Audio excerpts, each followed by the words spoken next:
Okay, this is going to be short. After I have a few other things to say, we're going to have some people that have applied MBT to their own careers, and they will give you a short look at how that went. And that we've run across that several places. There was a gentleman that was in one of the immersives in France last time who had a company that was not doing very well. He decided to completely re-engineer and remake his company in a model of MBT. A company that was very concerned with its employees and with its suppliers and so on. And the company turned around and is doing great now. So there are applications to this, to business as well as every other aspect of life, and you're going to hear a little bit more about these. So we were talking about the law of attraction. I don't really like that name. You know, it's not really a law. It's not really about attraction. It's about intent modifying future probability, is what it is. But it's this concept makes such a big difference in our lives, everybody's life. Even if you've never heard of it before, it's still making a big difference in your life. Think about a company, for a business example, where the people in that company all have negative attitudes. Negative attitudes toward their work, toward the company, toward their management. You know, it's probably a company like most of you work in. That's kind of the way companies are, right? Most of the employees spend their time griping about the conditions and how bad the boss is and that sort of thing. Well, think of all of those people putting that much negative energy, intent out there. What that does is it creates a company that doesn't work well. So without anybody ever hearing about, you know, modifying future probability, we all do it all the time in our lives. If you see yourself as a victim, you see yourself as somebody who hasn't gotten the break yet or having a particularly hard time, you can create that just by those negative feelings. If you do something different, let's say you start a new exercise in your exercise program, or you lift something particularly heavy and you get a negative thought in your mind just for a second that says, oh, I hope that didn't, I hope that's not going to cause me trouble. I hope that's not going to give me a sore back or, create any difficulties. Just that thought of thinking about how it might be a problem can make it happen, can give you that pain in your back. There's a Dr. Sarno, S-A-R-N-O, who has come to the conclusion after thousands of his patients. He says that about 80% of all lower back pain, shoulders, neck, are created by people's minds. 80%. And it's just this intent modifying future probability is what's doing it. So you have to realize you have a lot of power here. As conscious beings, you have a lot of power, and you will influence future probability whether you intend to or not, just with your attitudes. So if you are, if you complain a lot, or you see the world as an ugly place, it helps make it an uglier place, just because of your fear, or just because you have a negative attitude toward it. And your intellect is the weak player. Your emotional part, your being level, is a strong player. So in your mind, you say, world peace, everybody be happy, come on, let's love everyone, and da-da-da. That's going on in your intellect because you know that's a good idea. At your gut level, you're saying, whoa, this place is awful. This place really sucks. It's terrible. Look at everybody's greedy and nasty and self-centered. And that's what's feeding the future probability, you see. So if we want to save the world, the way you save the world is by first saving yourself, getting rid of that negativity, and then stop being part of the problem and start being part of the solution. So the negativity comes from fear, right? That's what's really speaking, is the fear. So the way forward for us all, for our businesses, for our relationships, is through getting rid of our fear. And we're going to talk about fear tomorrow for a while, and we'll talk about how do you do that? How do you get rid of it? What's a good process for doing that? So you see this intent modifies probability really is feedback for us. It really does have us create the world that is the image of ourselves. We're fearful, then we create a very fearful space for ourselves to live in. And we are the only ones that can change that. The politician, the general, the people who we generally blame things on, the corporate executives and so on, we think if we could just get rid of those guys, if we could get rid of those politicians or those other people who are greedy and always grabbing everything and charge too much money for too little, we think then everything would be better, but it's not like that.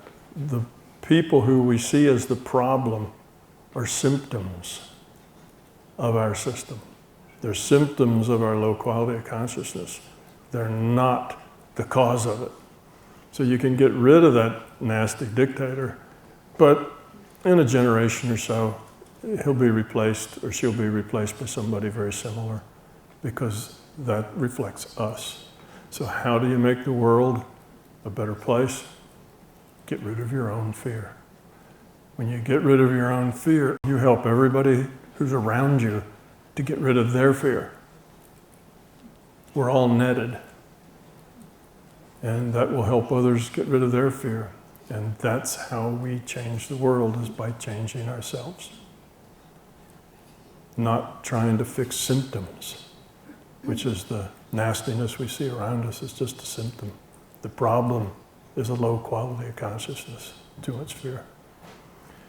Well, that runs me within 5 seconds of being the end of my time. And over to you, Andrzej.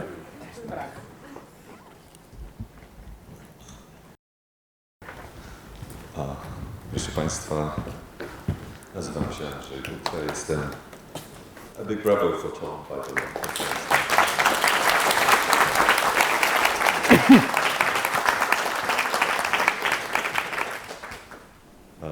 Proszę Państwa, jestem trenerem. I'm a trainer of business, and I'm also a consultant for management,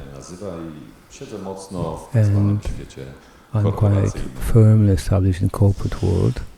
Teraz zobaczymy, jak pójdzie mi prezentacja, bo tak chciałem wkleić. Let's see how presentation goes. Działa? Działa? Łapie? Nie łapie.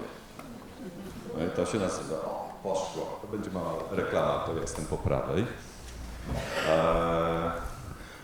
A po lewej Butra Consulting, that's my company. Proszę Państwa, często chodząc po firmach, quite often visiting companies, prowadząc szkolenia, meeting people, doing trainings, different kind of, mainly sales trainings. Miękkie. I do soft trainings, and most of the times I see this. Mgłę. Fog. Po prostu mgłę. Ludzie w pewnym kieracie są. People are robią pewne rzeczy. Like working chasing their tails.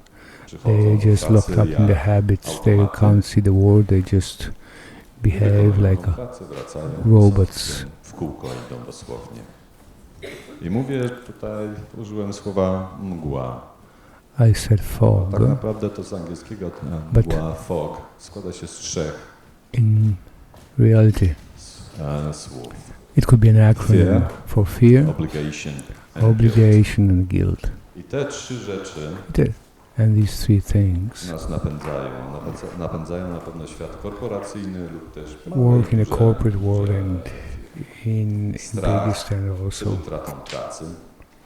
It's a fear of losing the job. Które niesiemy, na przykład Obligation it's the commitments. Now fear of losing the job and the commitments that we have towards the family, that we have to bring the money home and support the family. We don't want to lose the job. So that's why we go back to that fear. A lot of us has a feeling of guilt that we did something wrong or we haven't done anything, something. So the feeling of guilt is a form of fear. And our perception is narrowed.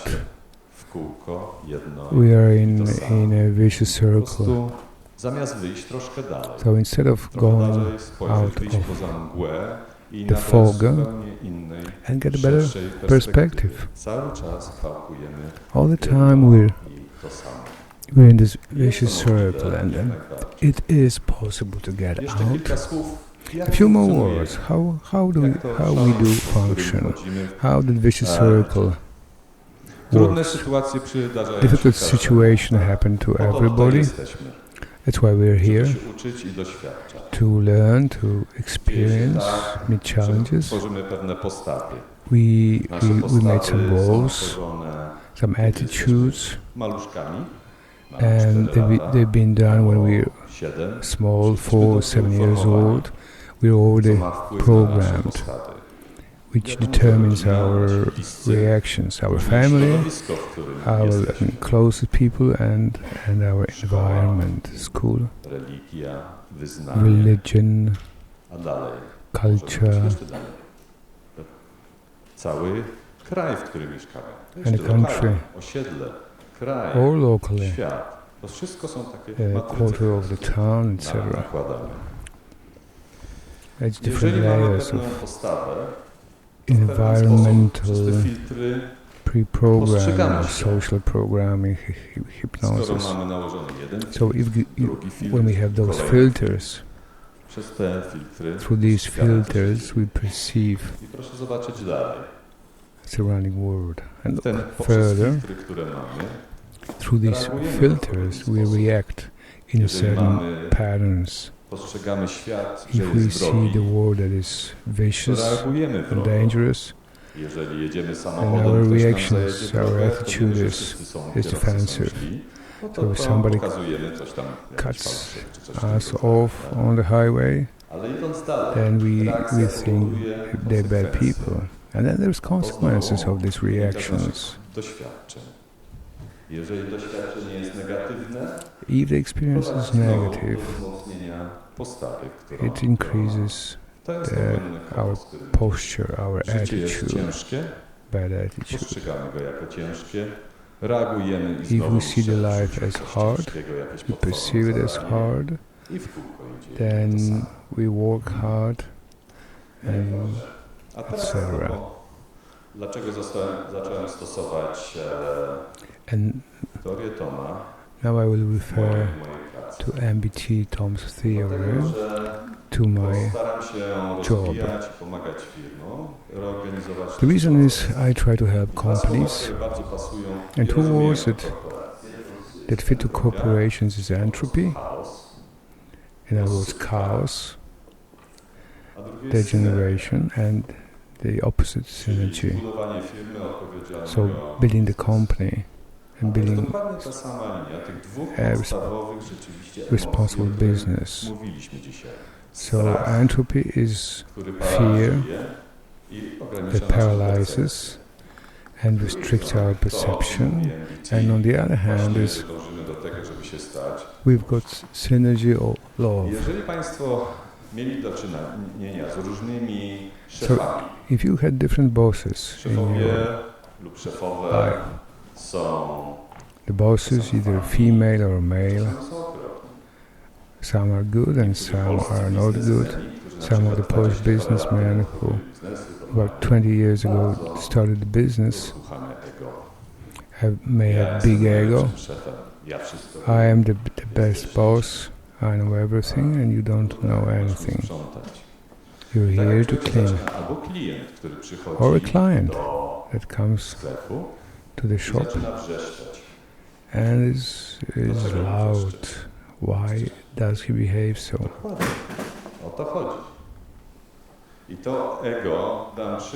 And this ego, I'll give you an example from one of the big corporations that I worked with. A manager, director, managing director of the company, had all the components of the negative boss. He was loud, he was molesting, he was degrading people, he was mobbing people, and he was kicked out. But on the other hand, he played a tough guy, that I'm the manager, I know, I manage here. And I was wondering, what's behind it? Where did he get that attitude? And the story was very, very simple.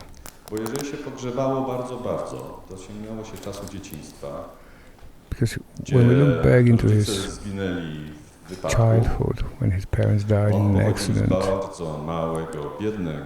and he was coming from a small, poor region, and his dream was to get out of poverty and never come back to it. And he was so much afraid that he was cutting off all the communication, all the ties, and just went forward. Typowy slajd. When I show this slide, people think, is this shouting boss, strong ego? Is he really tough, strong? Of course we won't tell it to him. And on the other hand, we know that he's not that strong, that the person needs to learn, to grow up.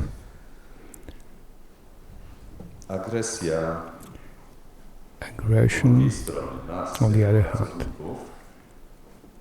on our side, if we, employees are aggressive, it makes us not able to work effectively. So the reaction would be defense or escape.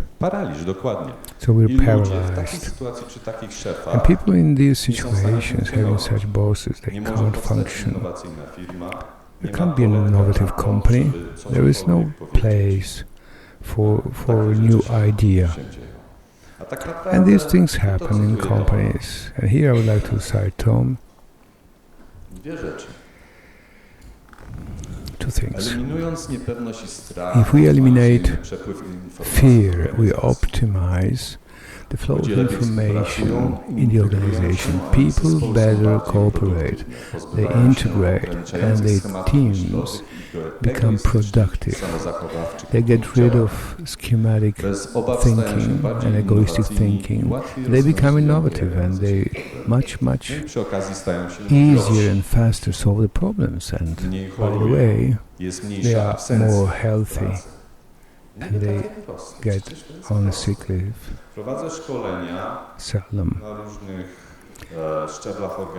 I do train in the organizations on different levels. Most of the times it's the middle level of management. So when the fear is gone, people open up.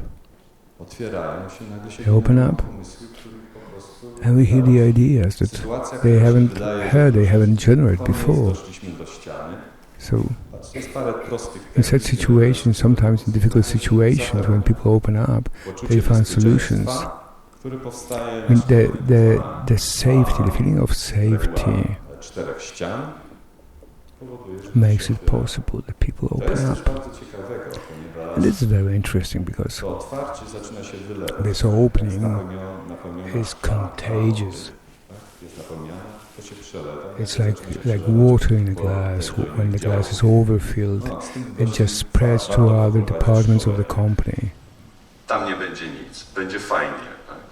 I w kilku firmach, gdzie in many companies that I worked with, people went to the training, but they were albo że byli zmuszeni scared, they were afraid, or they felt they were forced to. A idzie to i powinno iść konkretnie drugą stronę. We would expect otherwise.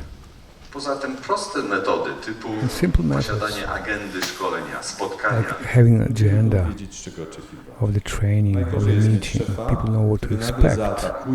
The worst thing is to have a boss that will attack you, and then we don't know what is going to happen. Czas przedstawić taką lepszą wizję. Now the better vision. Mogłoby być tak przecież. It could be like this. Gdybyśmy mieli efektywną kulturę organizacyjną, if we have effective organizational culture, może być urząd, we're not talking the company. It could be some office, like governmental office or administration office. I coś to użyłem angielskiego słowa integrity.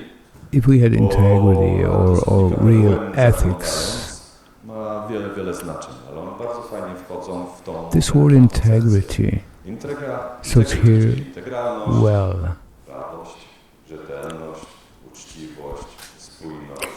And these are the synonyms. Integrity, there is many synonyms. Like being sincere, being open, being supportive, and walking the talk. Negatywne, prawda, sytuacje. Ale są firmy już, które idą właśnie taką ścieżką. There are already companies that follow that path. In my experience, many IT companies. Tylko go niespodziankę mu zrobiłem.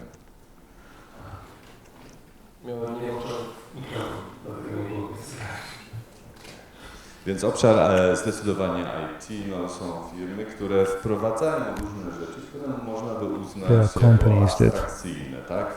That introduce some elements that could be regarded as abstract. Medytacja, proszę bardzo. Meditation. Wszystko to już się powoli, tak? All these things. I również pracuję bardzo dużo z polskimi firmami. Also in Polish companies that I work with. It is difficult to introduce these things.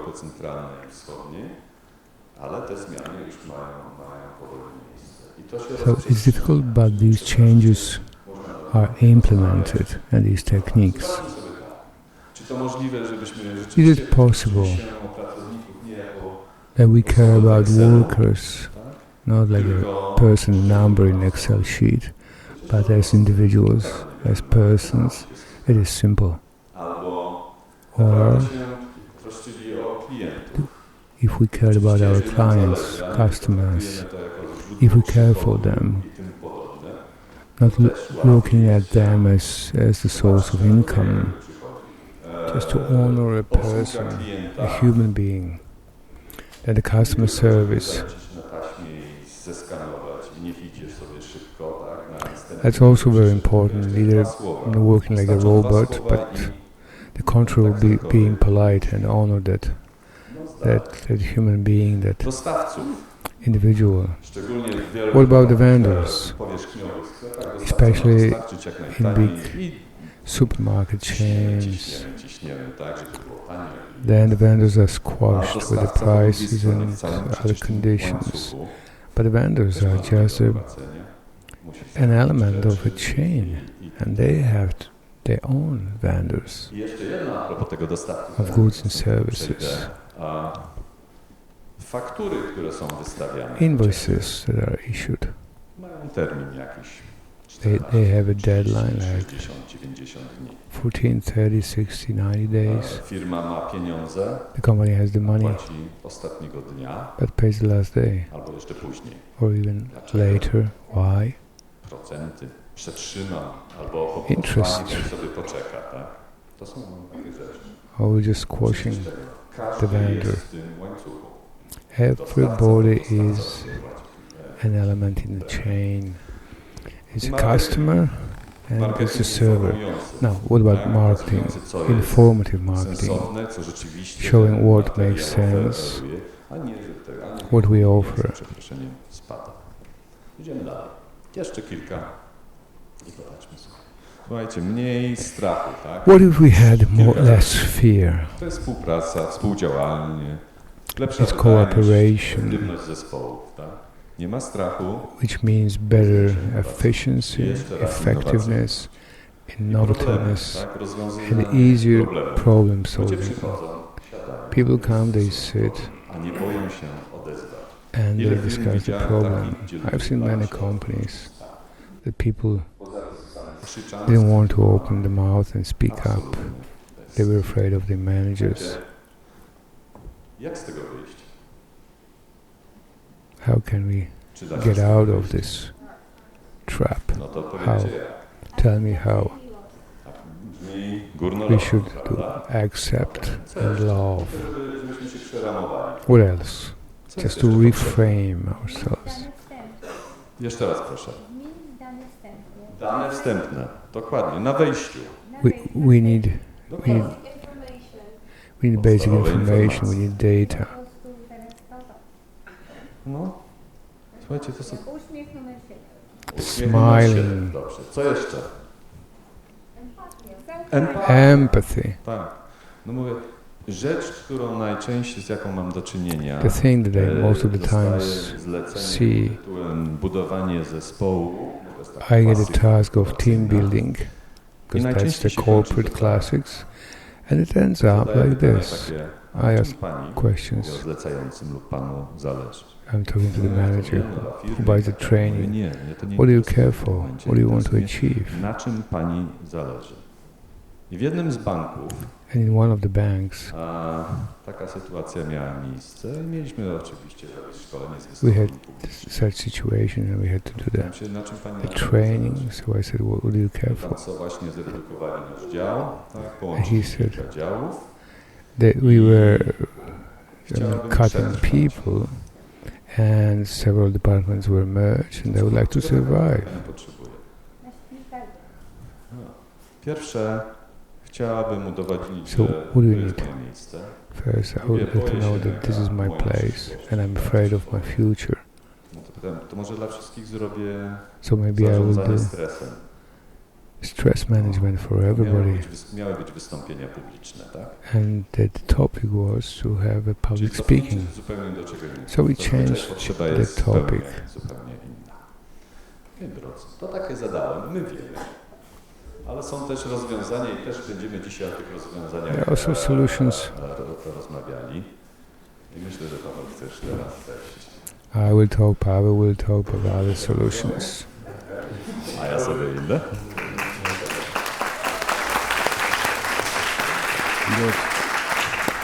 Dzień dobry, nazywam się Pawel Byczuk. Hi, my name is Pawel Byczuk, and zajmuję się pomaganiem what I do is helping ludziom w people znalezieniu lepszego ja. finding Można w ten better sposób I. powiedzieć. A inaczej rzecz ujmując, prowadzę warsztaty rozwoju I osobistego do the i, workshops of self-development, a większość czasu poświęcam na marketing. and most of the time I spend on marketing. Jest to jakby takie nawiązanie do tego, This is o a czym tutaj continuation in Andrzej a przed way chwilą of mówił, what Andrzej was o saying. biznesie, o korporacji. But business Aczkolwiek, corporations, te wszystkie however, rzeczy, o których wspominał, all these things he was talking about w bardzo łatwy i prosty sposób można can easily przenieść be transferred na naszą codzienność, nie tylko na pracę for our powszechną, everyday na pracę. life. Wszystkie te elementy, które tutaj All these zostały elements presented, wymienione, one również istnieją w naszych They relacjach also z najbliższymi, exist in our relations with ze znajomymi, our family, with our nawet z friends, ludźmi w sklepie. with Chociażby people in na a przykład shop, tutaj z klientem, który przychodzi i With a client wrzeszczy. who comes Zdarza and się is nieraz, loud. że And sometimes dzwonimy gdzieś happens na jakąś that infolinię, we na call reklamację, infoline, zgłasza się konsultant i claim na nim się department, wyżywamy zupełnie niepotrzebnie. Bo to jest and osoba, która we explode on w a tym consultant przypadku on the niewinna, other jeśli side of chodzi the o telephone. złą usługę, którą dostarczyła nam firma.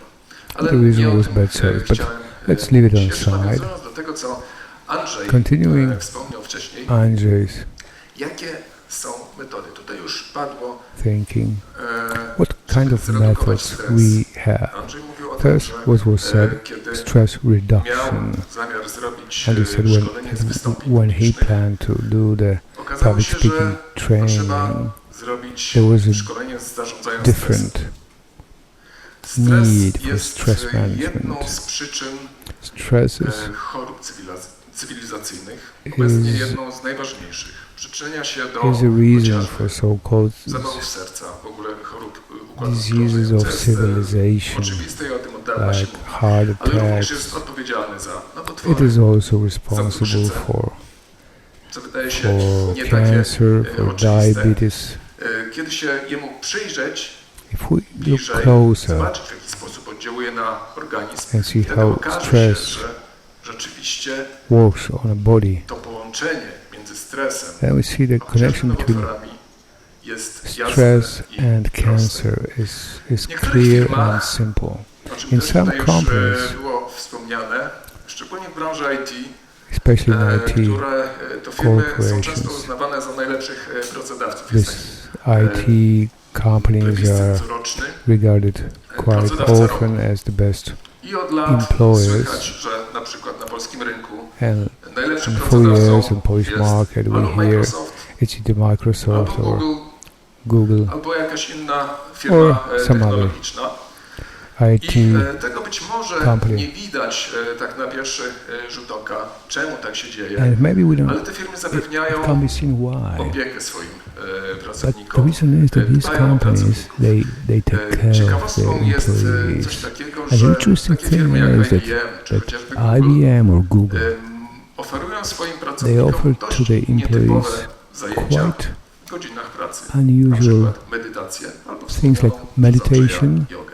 or yoga during the working W hours. tym momencie chciałbym So, troszeczkę więcej At powiedzieć this o tym, moment, I would like to say something o more medytacji, about o meditation, relaksie, about o tym, relax, w jaki sposób możemy to relaxation, zrobić. how Metod we jest can do it. wiele. There are several Tom methods. mówił na początku o tym, Tom was że saying about w czasach studiów when he was a student, dostał ulotkę o medytacji he got a transcendentalnej leaflet about i skusiła go transcendental perspektywa tego, meditation, że and może mniej what was sypiać. most interesting was that he didn't need Część more osób sleep. znajduje meditated. ukojenie w So, jodze. Some Inne people chodzą na tai chi. get comfortable with Popularna yoga, jest some with tai medytacja chi. zen. Zen meditation is Metod jest popular. naprawdę There are wiele. several methods Bo każda z metod because each of the przemawia do method jakiejś grupy communicates to osób. each of the group. Jedne wymagają więcej Some wysiłku People czasu, require more inne mniej. time and more effort. I chciałbym powiedzieć Some less. dziś o And I would like metodzie, która, To say z którą być something about the może się method spotkaliście już wcześniej. that you have already met A or heard about, osoby, które słyszały o and Robercie people Monroe, który dzisiaj who też heard został about wspomniany Robert przez Monroe. Toma, na Tom pewno was talking about znają Robert Monroe. tę That's the reason metodę. why I am Chodzi here o technikę today hemisync. speaking. It's about Kto słyszał hemisync. o tej technice? Who has heard about hemisync? Duża część sali, to bardzo cieszy, Quite many people. ale część osób jeszcze nie zna, więc myślę, że warto Some people troszeczkę haven't więcej heard, o so tym powiedzieć. I will do a short intro. Robert Monroe Bob generalnie Monroe, generally, kojarzony jest z podróżami poza ciałem he's i tak known też as często stawiany jest znak równości pomiędzy tym, co wynalazł, czyli OBs, out of body techniką experiences, and tąże aktywnością, czyli hemisync. podróżami poza ciałem. Co nie jest do końca prawdą. Owszem, można uzyskać ten efekt, natomiast ta technika została stworzona The w technique celu of hemisync was zmiany created czy dokonania pozytywnych zmian we to własnym życiu. make positive changes in Doświadczenia your life, the tego, że jest się czymś experiences więcej niż that tym you are more fizycznym than ciałem, czyli tym than awatarem, just który an tutaj właśnie avatar, a stoi physical i material rusza body rękami. standing and working with hands. Technika bazuje na And the kilku technique założeniach. is based on I jest techniką stymulacji assumptions. It is a brain stimulation. Zgodnie z tym, However, co też tutaj już wcześniej padło, nie jest to technika głowy, samej głowy, bo musi istnieć spójność pomiędzy naszym intelektem a naszym wewnętrznym ja. There has to be communication between the head and the internal I. Therefore, don't look at this technique as a tool for physiological interaction. Ale na tym bazuje i warto sobie So it's not only a troszeczkę brain powiedzieć, technique. wyjaśnić, w jaki sposób działa We have i to dowiedzieć, dlaczego jest taka skuteczna. Kiedyś, explain why is it effective and wiele how lat it temu, works. w Instytucie Sometimes Monroe, gdzie I odbywają się go warsztaty at z techniki Monroe hemisync, Institute, where they do hemisync w jednym z workshops. warsztatów wziął udział nauczyciel At one of ze the workshops szkoły there was a teacher Zen w Vancouver from Zen i school po from zakończonym kursie Vancouver, and powiedział takie słowa: after the course he ta said, technika this daje mi technique w 5 minut gives to, me co in zajęło mi 5 30 minutes lat siedzenia. what Obecnie took me żyjemy 30 w years of czasach, sitting. kiedy nie mamy Nowadays we zbyt live in wielu times momentów, zbyt dużo czasu na to, żeby przeznaczyć go where we don't have much na time trwałe praktyki. for long-term I tę practices. lukę wypełnia właśnie technika hemisync, która And this technique, oddziałuje hemisync w technique, sposób fizyczny na nasz interacts umysł. physically to our Jak to się brain. odbywa? Każdy How z does it nas work? wie, że Everybody knows mamy that prawą i lewą we've got półkulę. right and left hemisphere. Większość z nas Most of us funkcjonuje function w obszarze, czy też w świecie, in the który jest area kontrolowany przez in the lewą world controlled półkulę. by Ogólnie left mówi się, że hemisphere. lewa We półkula, say generally zwana lewym that the left- mózgiem, czy też left mózgiem brain or left hemisphere logicznym, is logical odpowiedzialna jest za and wszystko to, responsible for co da się everything that zamknąć w ramy, can be framed, ograniczyć, restrained, nazwać. Wszystko named, to, co everything that ustanawia reguły, w których funkcjonujemy tutaj na fits Ziemi, into the tutaj, rules, w świecie. established rules. I mean, socially Bez działania established set tej rules. półkuli funkcjonowanie w społeczeństwie Without this byłoby hemisphere bardzo functioning in trudną society, it sprawą, would ponieważ, rather be no nie a challenge, byłoby difficult. zasad czy też ram, w których byśmy się mogli poruszać. We have to Wyobrażacie follow sobie na some przykład rules. ruch For samochodowy instance, bez reguł. Trudno by Can you było. imagine how without the rules the street traffic could work? Natomiast uporządkowanie Now, having it ruchu kołowego structured znacznie ułatwia podróż. helps Osoby, które miały okazję traveling. jeździć gdzieś na People wschód, who nie have been in muszą the daleko jechać east, do Azji, wystarczy they don't have dojechać to do go Ukrainy far czy do away. Rosji. Sometimes To już jest Ukraine and wielkie Russia wyzwanie, is to już jest enough, wielkie przeżycie, and kiedy te seeing reguły sometimes the way people są mniej drive, restrykcyjnie it przestrzegane. is Oczywiście w skrajnym przypadku an example może of być the tak, rules że not being followed. osoba, która działa z strictly. pozycji tej lewej półkuli, So, jest person typowym like służbistą, formalistą, left z którym brain się nic nie da załatwić. To person w skrajnym przypadku. Abstrahuję tutaj już od typically sytuacji, is man od tych wszystkich person rzeczy, that które, not much can be done with. w których wyrośliśmy. Mówię tylko, skupiam się tylko na samym I'm mózgu, talking troszeczkę odcinając, troszeczkę just on upraszczając the brain sprawę, and żeby to simplifying wyjaśnić, w jaki things, sposób ta just to lewa explain część how naszego the mózgu left działa. part of our Natomiast brain prawa works. półkula nazywana często jest And on the other hand, the right mózgiem one, wizualnym the i right to ona brain, jest the odpowiedzialna visual za nasze emocje, brain is responsible for emotions, postrzeganie właśnie wizualne, za for takie visuals, zdolności artystyczne, for za artistic intuicję, za properties, wszystko to, intuition, czego all this ta that nasza lewa półkula the nie left is postrzega, missing, nie potrafi sobie that z tym poradzić. can't perceive and I record. jak to się dzieje, że jesteśmy w stanie How does it happen that funkcjonować? we can Otóż function? te dwie półkule, Those two hemispheres, one ze sobą na ogół Myślę, współzawodniczą. they W compete większości with ludzi each jest tak, other. że któraś z nich przeważa. In people, one of them takes the charge most of the times. I w społeczeństwie, gdzie dominuje And in the właśnie society where ta lewa półkula, a jest nas więcej I takich mean, osób, left brain dominates często ignorujemy We różnego ignore rodzaju sygnały, które signals pochodzą which z tego come świata, powiedzmy, from pozafizycznego, w postaci metaphysical world. Czasami przychodzi gdzieś do głowy intuicja, Sometimes że we należy get a touch podjąć with jakiś krok, intuition, a może that na we przykład do wyszliśmy z something. domu i Or maybe intuicja we mówi, stepped out of że the nie house sprawdziłem and the intuition says, żelazka, kuchenki czy czegoś. have you checked Ja the nie mówię iron? tutaj o lęku, Is it tylko właśnie o all jakiejś takiej unplugged? intuicji. To zawsze wyłączam, a tym razem mam myśl uporczywą, We, która we get such a notch że nie wyłączyłem. sometimes. Co robi wtedy lewa półkula? And what Nie, does no, the zawsze left brain wyłączam. does? To jest niemożliwe, jestem tak The left uporządkowany, brain że to jest says, niemożliwe. no, it's impossible, I always switch it off, I always unplug. No i się So okaże, ignores the że intuition. akurat tym razem trzeba było posłuchać intuicji i wrócić do domu, wyłączyć to żelazko, bo And it may happen that it was not unplugged, so the left brain dominated the right one, and tak to the działa. intuition was right. Oczywiście takich przykładów można Well, we could wymieniać multiply wiele i such jest ich dużo. Każdy na pewno w swoim examples. życiu Everybody must have experienced quite many of them.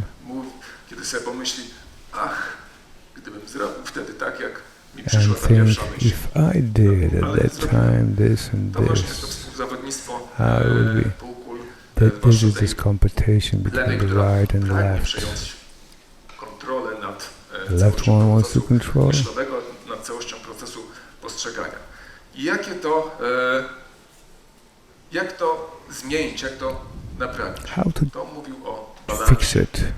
We need a balance between the left and right brain. półkulą, o tym, żeby być takim zbalansowanym zarówno z jednej strony We need logicznym, a z balance. drugiej strony We need to be logical, but on the other hand, otwartym be open na te subtelne sygnały człowieka. for subtle signals that come to us. Nie będę tutaj specjalnie wgłębiał się w I zagadnienia won't tej go techniki, too w much jaki in sposób ona depth. działa.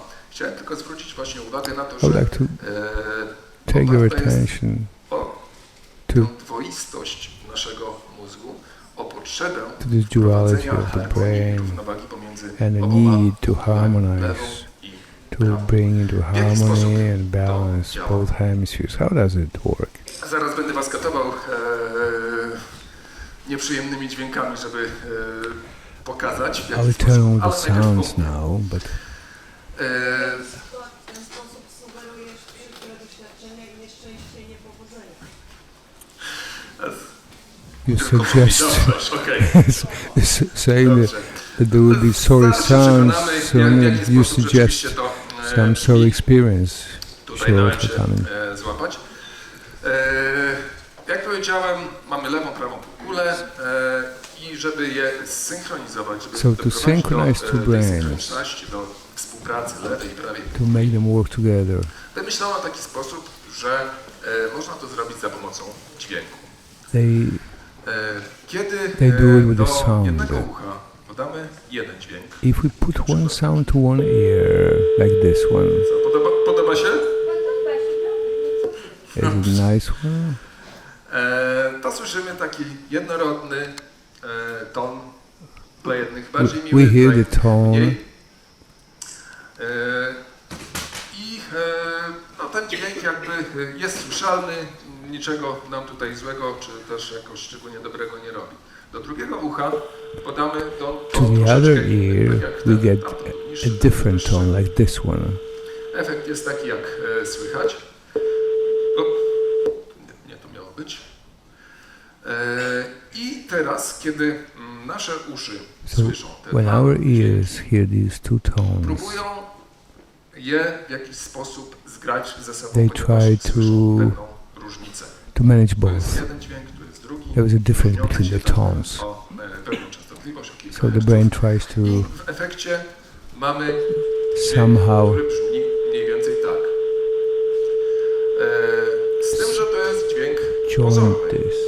So we Ponieważ hear kiedy mamy this na one, but uszach this is słuchawki i słyszymy tutaj tylko jeden dźwięk i tutaj ten jeden dźwięk do tego trzeciego w rzeczywistości nie ma. On powstaje w naszym mózgu. and this third sound Jest to efekt is made in our tego, że nasz brain mózg because zaczyna dopasowywać te the dźwięki, ears catch synchronizować different się. brains. So Czyli if we hear wprowadzać this naszą sound, w ogóle w stan This is made by the brain, which gets two different tones and tries to harmonize them.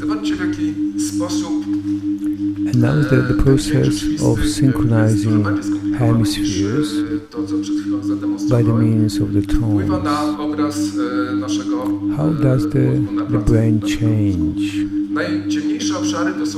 The darkest ones is the less active, the brightest is the highest activity, the red, and within 3 to 5 minutes our brain can be in a situation that the picture that we see on the EEG looks like this, that we have in the middle the most active part, and here in the front part.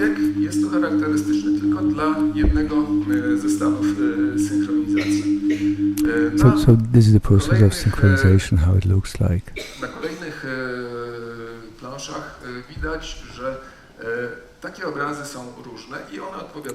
These pictures show different activities of our brain and our body.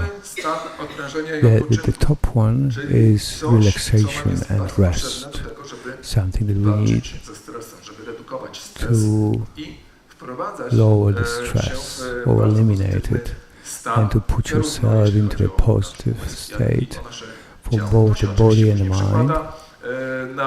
And this is obviously transfers to the general functioning of the body and our functioning as a human social being,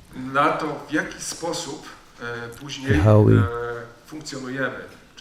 we function in a company, in a family, in a relation with friends, the relation with surroundings, with nature, with animals. Much wider range, not only stress reduction. Many people need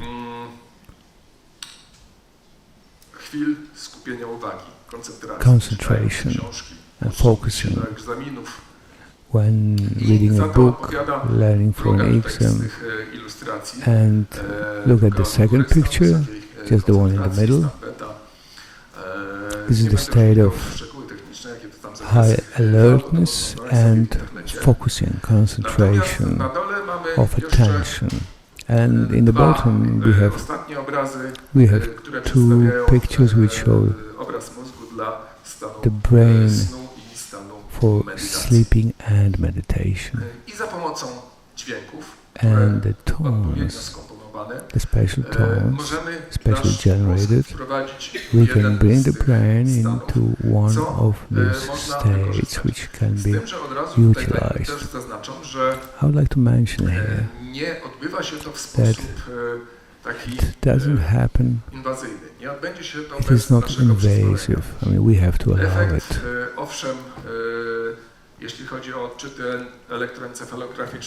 Of course, when we look at the EEG, we can see it, but if somebody doesn't want to relax, doesn't want to meditate, he, she won't. So we have to approve it, we have to allow it, allow the state to easier, pleasure, gain the qualities, the skills that the Zen master or monk needed 30 years to. This was just an introduction how the hemisync works. You can find many descriptions on the internet, more information about it. The technique itself, I was saying hemisync, but what in fact you were listening to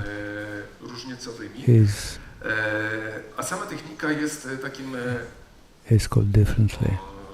This is an educational system that combines the tunes jak i odpowiednie and special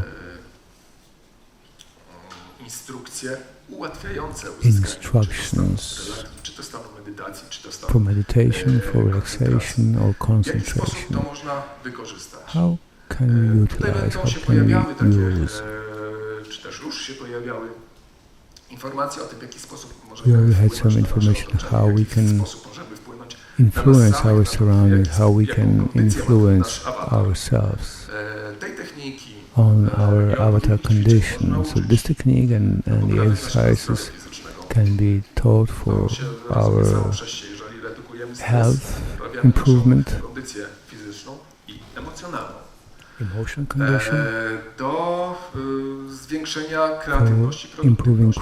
creativity and Jeżeli jesteśmy w productivity. stanie, If we can wprowadzić nasz mózg bring our w brain stan koncentracji, no to into a siłą concentration rzeczy state, then będzie automatically ona wyższej jakości, concentration w will związku z be tym of ta better produktywność quality. będzie większa. Możemy za pomocą tej techniki With this technique, sięgnąć po takie reach for obszary, które for the areas no, wydają się troszeczkę z pogranicza magii, mianowicie chodzi o a little manifestację. bit Możemy za magic, pomocą odpowiednio like manifestations, having the special attitude at the level of head, intellect, and the body, the being spowodować, level, że emotional level, to, co chcemy, będzie nam się realizowało, we can tak jakby było podawane nam. provoke the things that we would Oprócz like to tego happen. możemy pójść jeszcze dalej w We can kierunku go further kontaktów z tą naszą niefizyczną rzeczywistością oraz to contact our non-physical reality poza ciałem. Także with pole our zastosowań out-of-body experiences. So jest bardzo szerokie the range of i application w zasadzie każdy is może quite sobie wide, coś and everybody znaleźć can dla find własnych potrzeb. something I useful tak jak for himself, mówiłem, jest to herself. technika, która And as I said, the nie zrobi technique tego za is nas sama, not jednak doing bardzo it for ułatwi us, to, czego but will mam facilitate, nadzieję, will wszyscy help us pożądają. do it Czyli if we redukcji want stresu it. i zrozumienia Everybody tego, że needs jesteśmy stress czymś więcej reduction, tylko and niż everybody needs to fizycznym understand that we are more than just a physical body. w ten sposób zmiany And in this way, siebie przez to otoczenia changing ourselves and changing the environment Czy into a better. jakieś pytania są Are there any związane z tym, questions? co powiedziałem? Ktoś ma jakieś pytania? Ja bym jeszcze tylko dodał I would like jedną to rzecz, add one more thing. mianowicie Tom też tworzy dźwięki hemisync, warto z nich korzystać. Tom also Korzystać has created z hemisync to z różnych powodów, tunes. ale najbardziej prozaicznych, że można się dobrze wyspać. the, Tak. Chociażby nie wspomniałem o tym, ale jest to jeden z bardzo best ważnych elementów benefit is that you can sleep well using those tunes. I started to use those tunes a few years ago, hemisync. Jestem również tłumaczem. I'm also an interpreter, translator, and I had to translate a lot, so my nights were short. So I had to regenerate to work the next day, and this really hemisync really recuperates quite well and brings you back into a very good condition. Wrócę jeszcze do moich szkoleń, a ludzie się też przestają bać i stosują Also, to, people na start przykład, jak już to pracują be nad afraid, jakimiś projektami, po prostu and they puszczają use it sobie when they to, work że on muzyka special projects. medytacyjna, It could be a meditative music, i lepiej się po prostu pracuje. and Ja to the work gets przygotowuję better. szkolenia, słucham kawałków od Toma. I use Tom's hemisync tunes for my preparations for work. To jest dobry sposób. Where can we buy it? Powiemy, dobrze? We will To tell ze strony everything. Toma będzie można tak You wszystko can download jeszcze- from jeszcze, Tom's website powiemy the ze strony, tunes. na innych działa, na innych nie działa. Warto eksperymentować. zobaczyć, For some people it works good, for some people not necessarily good. przynosi. To jeszcze I mean, nawiązując do that tego, it's do not tych, necessarily effective. Twoich pomysłów, jak to wykorzystać w trakcie pracy.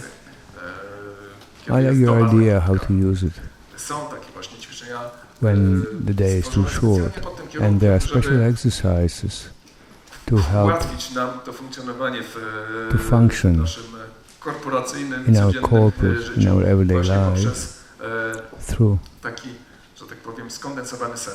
Można się w ciągu pół godziny są takie ćwiczenia wykonać za 2 godziny na przykład. Są takie ćwiczenia, within half an hour you can have equivalent of 2 hours sleep.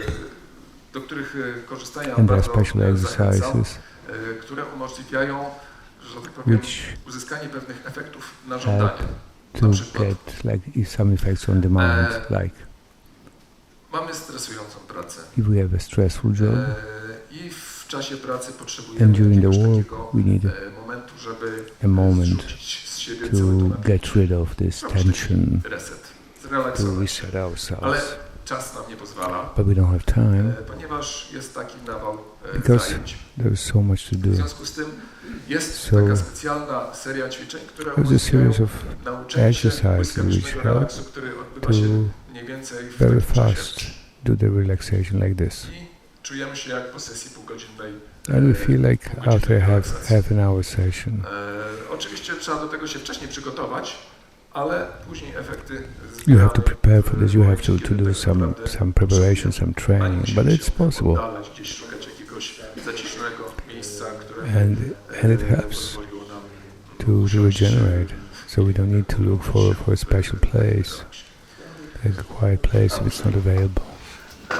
What Andrzej was talking about, what attitude you have with this attitude, if you get in contact with your closest, with friends, spouses, to the bosses, clients, vendors, everybody that you contact, that you interact, and then imagine what would happen if this is the basis of interactions and relationships.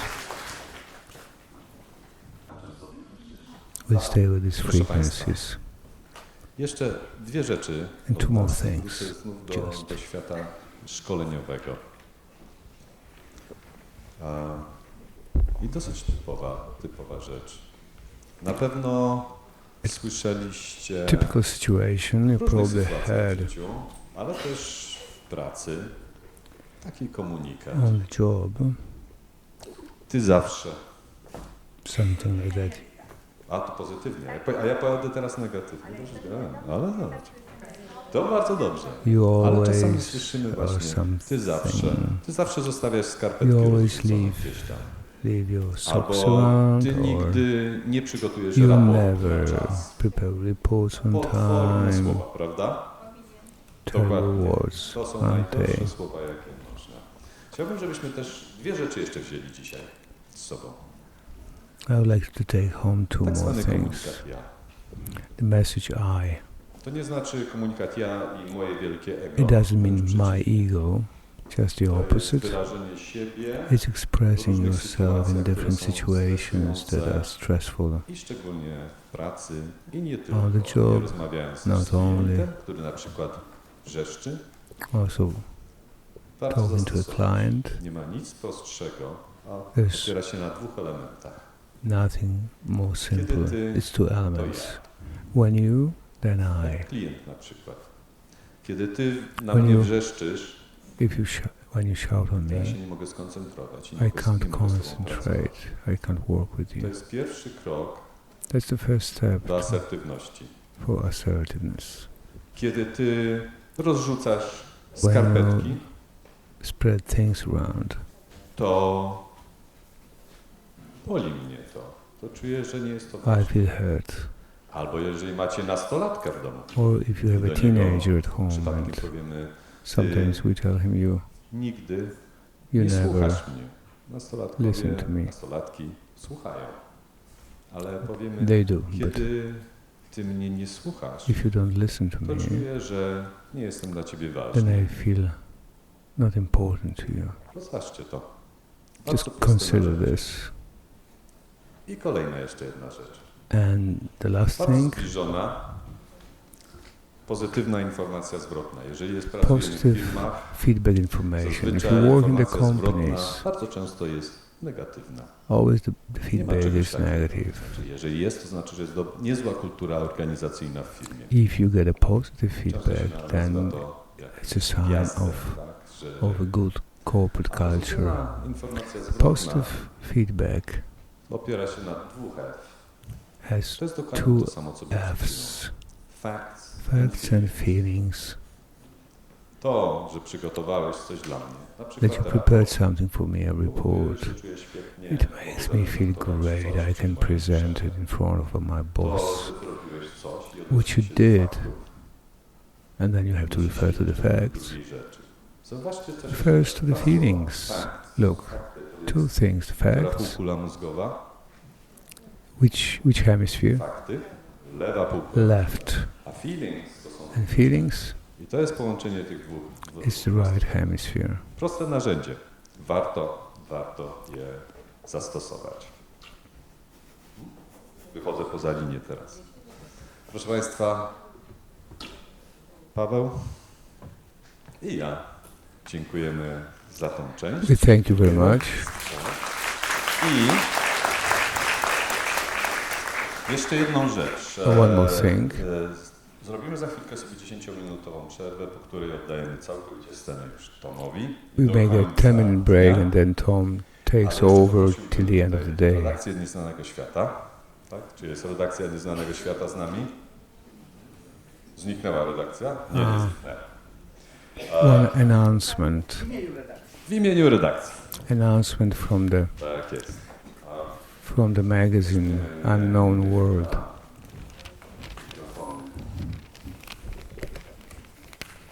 Zapraszamy w świetle reflektorów.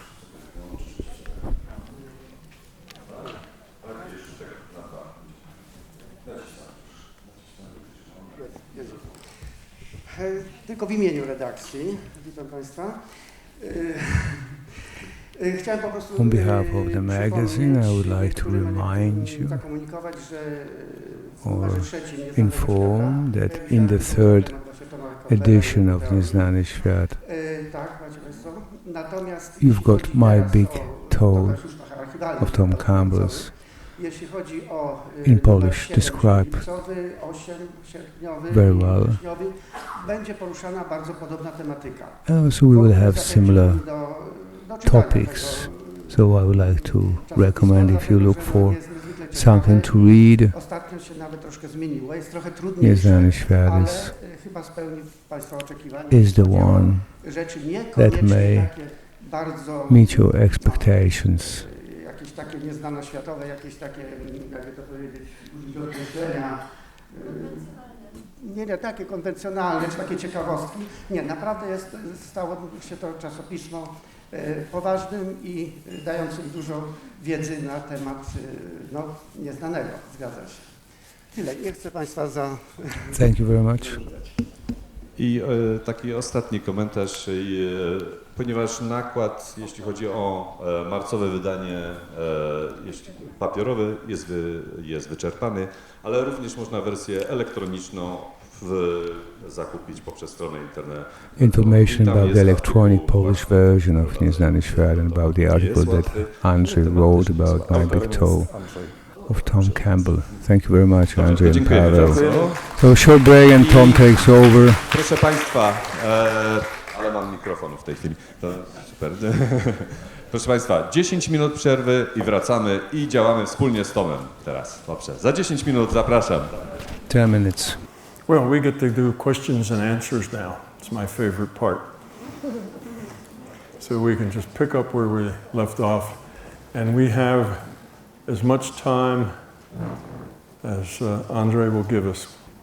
Dzień dobry. Czy sposób odżywiania wpływa na naszą wizualizację? How food and nutrition affects our visualization? Food and nutrition affects our consciousness very much.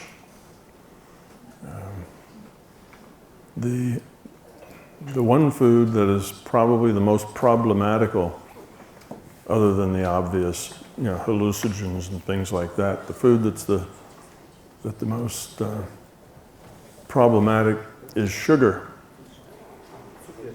Sugar is a problem for the consciousness. And I believe that's, and I just say that experimentally, doing experiments with different foods. When I was at Monroe's, it was very important to me to have a very clear mind because I was trying to learn how to do this, and I knew the states were subtle, so I needed a very clear mind. So I didn't drink any sort of alcohol. I didn't take any kinds of psychotropic substances. And I still found that my mind would sometimes be clear and sometimes wouldn't. And I wondered why. So I started doing research, being very careful about what I'd eat, when, keep records of it all, and see if I could associate those clear times and those fuzzy times with something that I was eating. And I did, and the culprit was sugar.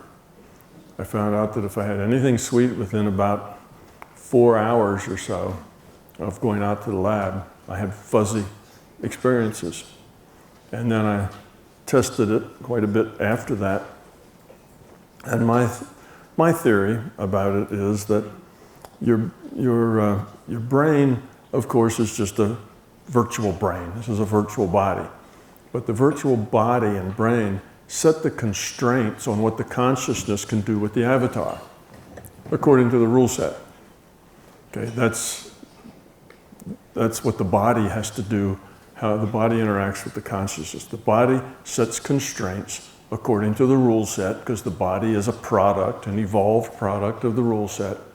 So it sets the constraints on what the avatar can do, what the consciousness can do with the avatar.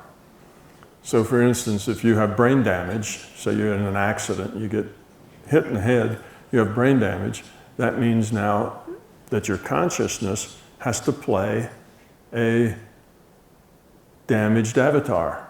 It has more constraints on the avatar. Just like your elf. If your elf falls off a cliff, he loses hit points, and now the player has to play an elf that's damaged. So it works the same way. So what happens to the brain does affect what the consciousness can do with the avatar.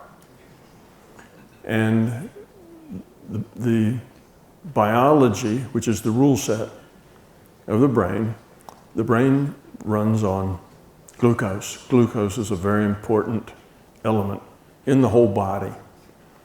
When you eat sugar, sugar metabolizes in your body and takes about 4 to 5 hours to clear the body. As it's doing that, your glucose levels are in flux. When you first eat it, digest it, the sugar levels go up. Your pancreas secretes insulin that brings them back down.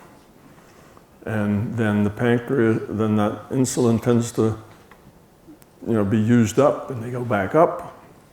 And you have this up and down. Most people don't go more than a couple of hours without eating some sugar. Almost everything in the culture I come from has sugar in it. It's not quite as bad here as it is in the US, but almost everything has sugar in it.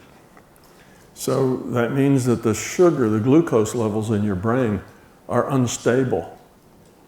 If every 2 or 3 hours you ingest something that takes 4 or 5 hours to work out of your system, you constantly have sugar levels that are just going up and down, which means the basic fundamental power source, if you will, or energy source in the brain is unstable. And I think that's what causes the fog. And I've had a lot of people experiment with this, and most of them, if they remove sugar for at least 3 months, find that it's like getting a higher IQ of about 10 points. They can think better. They see things that otherwise they didn't notice. It's like the fog is lifted from around their mind. And I find it makes a real big difference in the clarity that I have in the awareness of with my consciousness. I'm much clearer. I can force my way through a mind that's fuzzy, but it takes a lot more effort and a lot more focus. Without the sugar, then the focus and the clarity is a much simpler thing. So yes, that's important. second thing about nutrition is that the non-food crud that we put in our bodies all the time, preservatives, chemicals, artificial things, colors, flavors, whatever, these things can also affect our mind, particularly the preservatives. Preservatives tend to be poisons, and often they are nerve toxins. Now, we get them in very tiny amounts so that we don't notice, but it still has an effect on our central nervous system. And if you have a very sensitive awareness, then you can notice the effect very clearly. So artificial colors and flavors to a lesser extent. Then we get to just the quality of the food we eat. The quality of the food we eat is often terrible where I live. Lots of chemicals, lots of processing. So you have to be careful to try to eat clean, pure, organic food. And it does affect not only your health, but your mind as well. And again, the body, your health, the state of your body puts constraints on what the consciousness can do with the body. So if you have a healthy, fit body and a healthy, fit mind, and all of your internal systems are stable, you're at your best. Doesn't mean that you can't get by with a fuzzy mind. You can. Most everybody here that eats sugar regularly lives in a fuzzy mental state, but you don't know it because you've always lived in a fuzzy mental state. It seems normal. What would seem abnormal is if you stopped the sugar and realized how clear your mind is. It's a gradual process though, so if you cut out sugar, you might, and I mean all kinds of sugar, natural sugar, unnatural sugar, honey, molasses, agave, everything. And things that have sugar in them like apples and bananas and mangoes, don't eat so much of it. You can still eat that if it's in the fruit because it's tied up, the sugar's tied up in the matrix of the fruit. It doesn't digest very quickly. So that sugar gets into your system very slowly and doesn't cause this wild swings quite so easily. But after 3 months of no sugar at all, no artificial sweeteners either, if you then make a mistake and eat some sugar, you'll really see the difference. You won't notice it over the months that it takes to get off of it, but when that mistake happens and suddenly you have some sugar and you feel like you've just had an overdose of antihistamines and your mind's fuzzy and you don't think clearly, then you realize that's the way you used to be all the time and just didn't notice. So it is important. And I guess the one other thing to talk about with food is the vegetarian, vegan thing. There's two reasons to think about meat consumption. One of them is that meat consumption is one of the more polluted sources of food because they put so many chemicals and so much stuff. They inject the animals with hormones to make them get big. They inject them with antibiotics to keep them healthy in crowded conditions. And the animals themselves have a lot of stress because of the way they're treated. And that stress, of course, puts chemicals into their system. So it tends to be a polluted food. And so is fish because the oceans are so polluted with plastic and oil and other things. So meats are a highly polluted source. Unless you get organic meats, that would probably be a little better. But so that's one thing. It's a kind of a health reason. That the other thing is that there's a moral issue with eating meat, and that is that animals are sentient just like we are. Cows and birds and dogs and cats and horses and bumblebees and all kinds of things. Anything that has free will, anything that can make a choice is conscious. And if you kill other sentient, conscious beings who have lives and attitudes and knowledge and relationships and all the kind of things that conscious critters have, then if you kill that animal just because it tastes good, that's kind of an ethical issue. You don't need to kill the animal, but you do anyway because it pleases you and makes you feel good.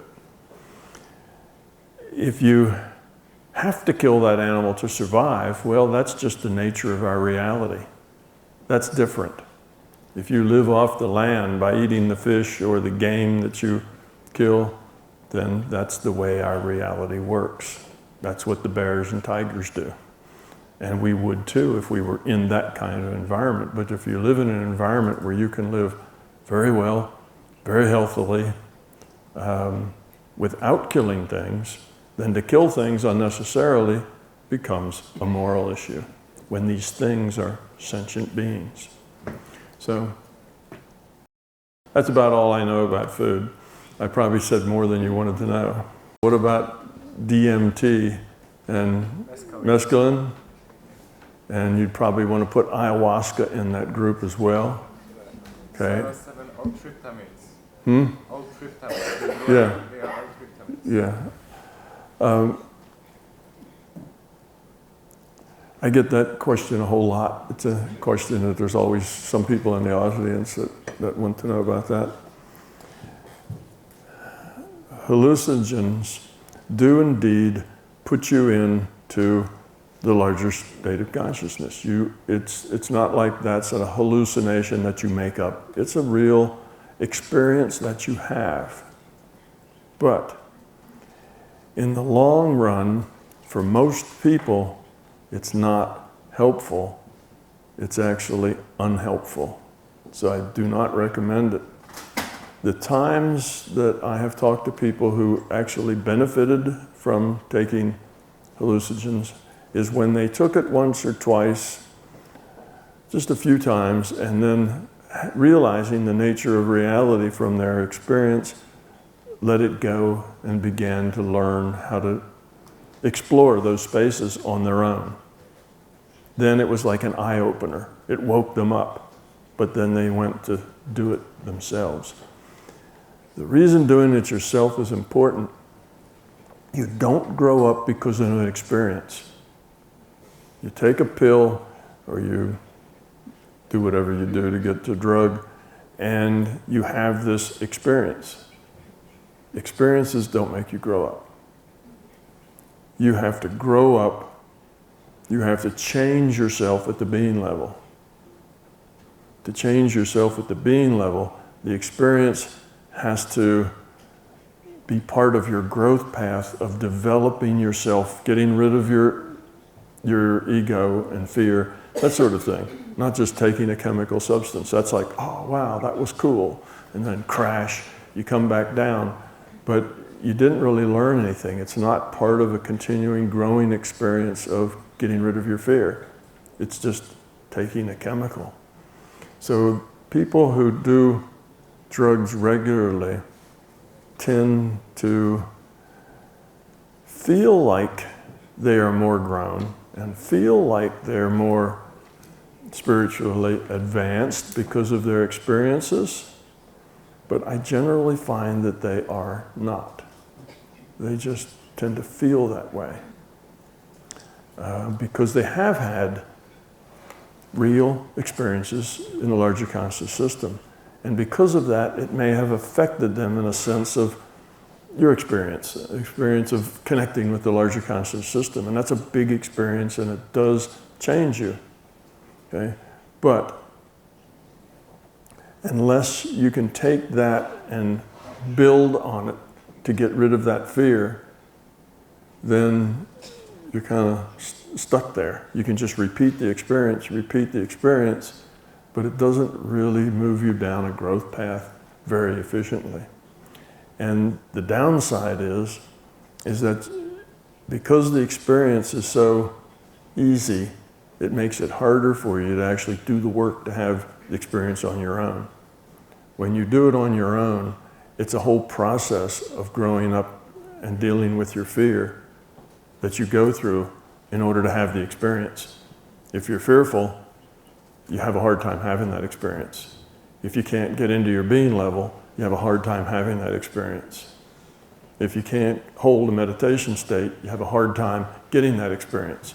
So you have to learn all these skills of being, right? Getting out of the intellect, getting into the being level, holding point consciousness, having a steady mind with low noise. All of those things help you grow up, help you see bigger picture. So you're changing. If you just pop a pill, boom, have the experience, you say you haven't learned all those skills. So you're not really going anywhere. And after you've popped the pills 10 or 20 times, it's like you no longer have the patience to gather all those skills. You try it and, it might take you 5 years to develop those skills, or a decade. And that's just too long, because you've got this easier way. So then it's a problem. I've also noticed that people who tend to take hallucinogens, and this is not all people, I'm just talking about my own experience with kind of most of the people. I know some people that take hallucinogens that seem to be able to do it very well and do it intelligently, that don't have problems. But most of the people I know who do it, after a while, they not only feel like they are spiritually advanced because of their experiences, but as I say, mostly they're not. They've had a little bump up in growth, but it kind of gets stuck. But they also tend to drop out. They tend to no longer be able to live gracefully in our society. They feel like our society is too dumb and ignorant and narrow-minded and greedy and nasty, et cetera, that they just can't any longer deal with it. So they tend to hang out with each other. They tend to drop out and go do their drugs and do whatever they need to do to get by, but they're no longer engaged in this reality frame.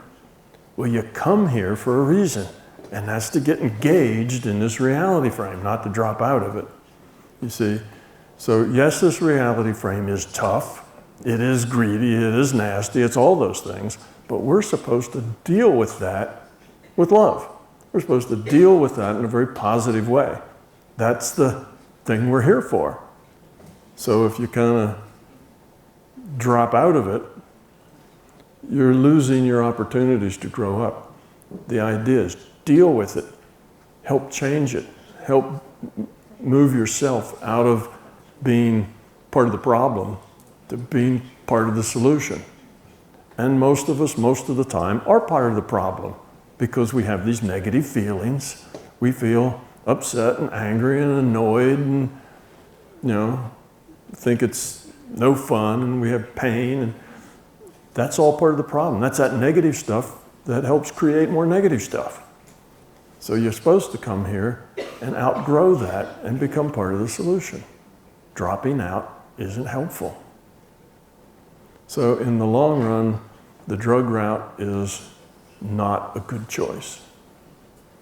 Not because it's just an hallucination that isn't real, but because it doesn't lead you to do the hard work you need to do to develop yourself, and it encourages you to drop out when what you need to do is engage.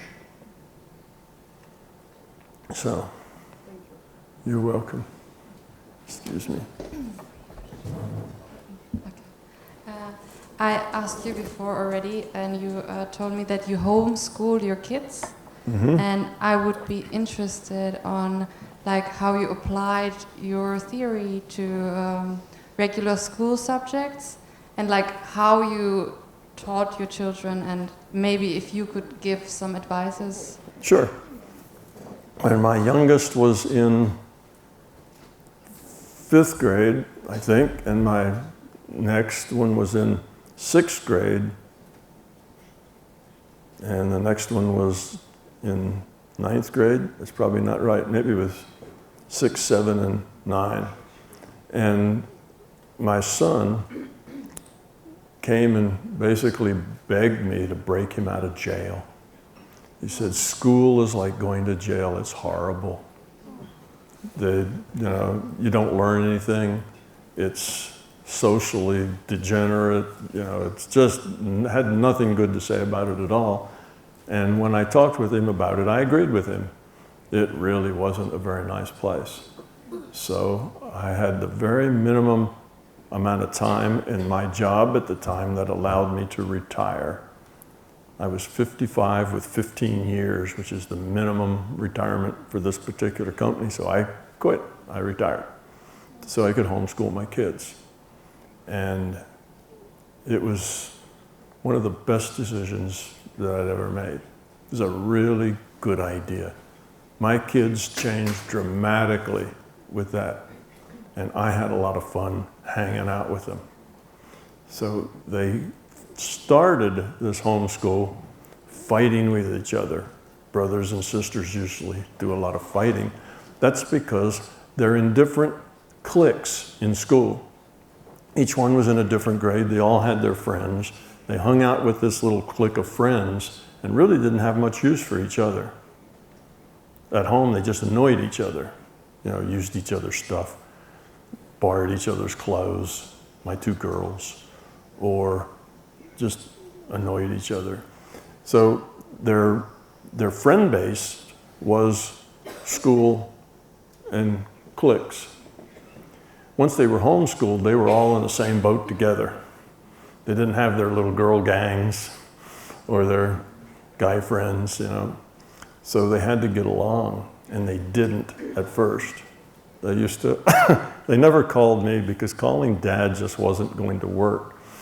But they called their mom and said, Mom, Christopher did this to me, somebody did that to me. So she'd get a call every day, the kids complaining about each other. But that lasted for about 6 months. And after that, a miracle happened. They started getting along. They started helping each other with their schoolwork. They started liking each other, and they all then became best friends. And the whole family was more functional. Before then, like most teenagers and preteens, their parents were kind of dumb and out of it, right? They didn't understand. So the parents were sort of the enemy. You wouldn't tell them your secrets or what's going on in your life because they'd probably just try to judge you and tell you what you did wrong and that sort of thing. But once we were all home together like that, they started to like their parents. They started to think that their parents had a lot of valuable experience. It just changed their whole attitude toward each other, toward us. And one year in the homeschool, we just all got in a car, drove around for a month, seeing the sights, going places. So those were 3 teenagers in a car.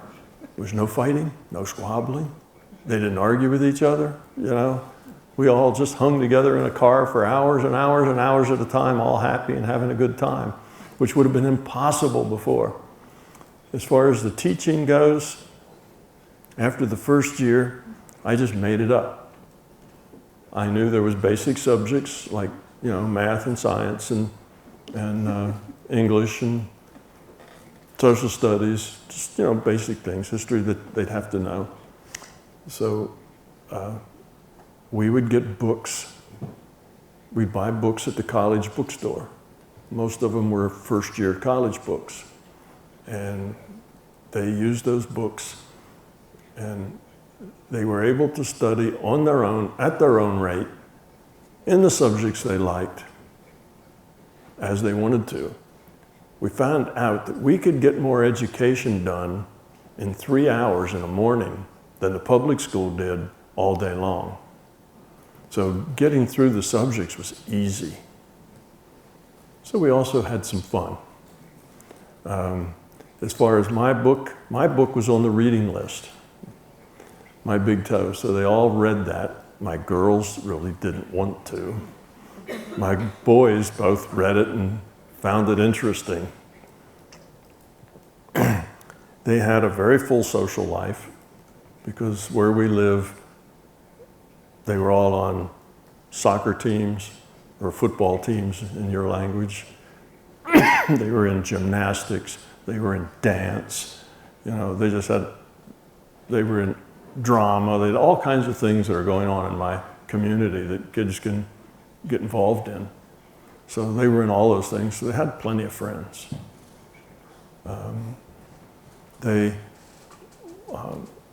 I let them do what they liked. There were some rules for basic things, like everybody had to do math, but they didn't have to do a lot of it. They had to just do enough of it to be proficient. But I let them work on the things they like best, most. That seemed to work really, really well. And I let them help each other.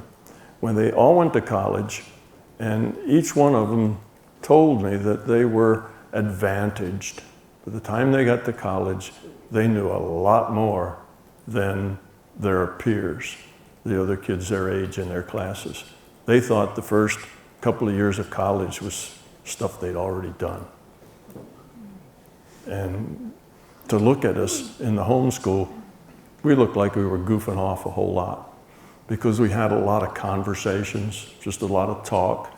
None of my tests were written tests. They were all oral tests, and they didn't have anything to do with memorization. It was always about, do you really understand the significance of what you just read or what you've been studying? Do you understand the significance of this history? How did that change things then and why? You know, put it in context of today. So those were the kinds of things we did with history rather than memorize dates and places and names. I figured they could go look those up if they needed them. So that's the kind of homeschool we had. And it's a really a good choice. I recommend it for anybody. I mean, you're an adult. You can teach kids through high school just from your own common knowledge. It's not hard to do. The thing that's challenging is to make it fun and to make it interesting and to make sure that they come out well-rounded. But you can do that a lot just through conversation. And all the time I was homeschooling them, I was writing My Big Toe.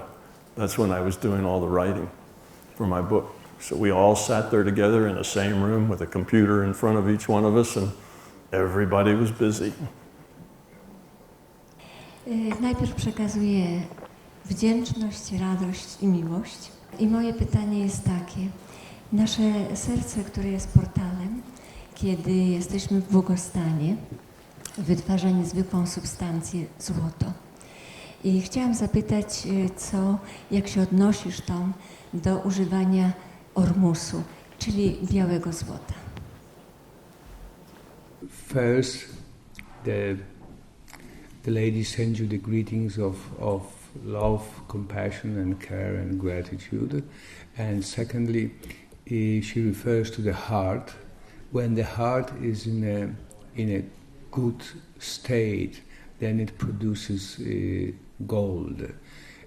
Do you have opinion about using white gold? Dobrze powiedziałem? Jak? Ormus? Ormus. A co to jest? Białe złoto, co mówię? White gold. Ormus jest. Do you have any knowledge about using ormus, white gold? Yeah, I've heard of using white gold as kind of a medicine, if you will.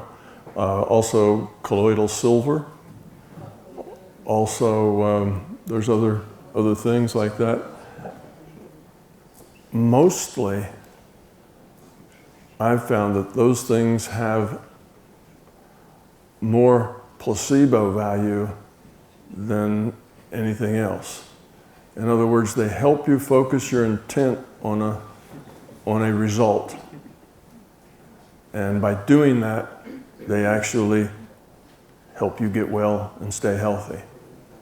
So it's not that they, are, that they don't work, they do work, but a lot of it is the placebo effect. A lot of our health issues are basically placebo. Most of the things that give us aches and pains and indigestion and rumbling stomachs, and most of that stuff has to do with our intents. It's incredible how much our mind affects our body. The mind affects your body a lot. And if you find something that you feel very positive about, whether it's colloidal silver or gold or water, or whatever, vitamin B12 or anything else that you say, oh yeah, this stuff's really healthy, eat this stuff, it'll make you feel good. Well, mostly it will, because it helps your intent get positive, and it works. Yeah, most people have the idea that their mind may influence their body just a little bit sometimes, but it's not like that. Your mind influences your body all the time and in very big ways. There's some people who go as far as to say that almost all of our ailments have to do with intent and fear. I wouldn't go that far. Some of our ailments don't. They're just organic things. They're bacteria and viruses and broken bones, and there's a lot of other things that don't have anything at all to do with your intent, but a lot of it does, particularly those aggravating chronic aches and pains. So that's what I would say about the metals. It's not that those metals are really significant so much for your nutrition or for your body functioning. It would seem odd that they would be. This body evolved by a rule set. And evolution is such that your body evolves to deal with its environment. If people had always had plentiful sources of gold to eat, and it became a part of their diet, and their body adjusted to that as a necessary element because it was available, then you'd say, yeah, that probably is just part of how we evolved. We need that because we always had it available. But that's probably something that most people didn't have. So it's hard to imagine why our body would have evolved to find that necessary for health, or even valuable for health, that our physical system and the rule set needs that, because it seems like kind of an outside substance that isn't really part of our normal environment. So that would be my thinking about it, that it probably does work and probably works very well, but it mainly would work as a placebo, not a physical process. But that's true of almost everything. Our mind is a very powerful thing. Okay, next one. Tom, chciałem się spytać w zasadzie o taką podstawę tego, co tutaj usłyszałem. I usłyszałem to jeszcze też wcześniej. Znam sposób myślenia o materii rzeczywistości też z innych źródeł, który jest bardzo podobny. Tylko wiesz, w tych wszystkich wypowiedziach, które jakby do mnie dotarły już nawet przez wiele lat, że brakuje mi jednej rzeczy.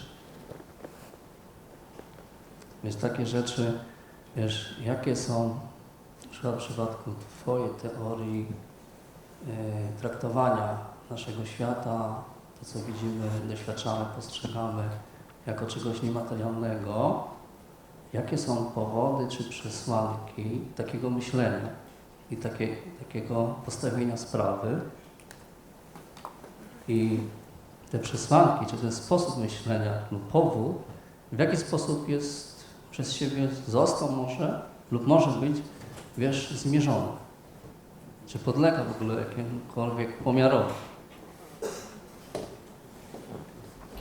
The question is that your theory or the model of reality as a virtual reality, what assumptions you have to think that way, and if your assumptions can be measured.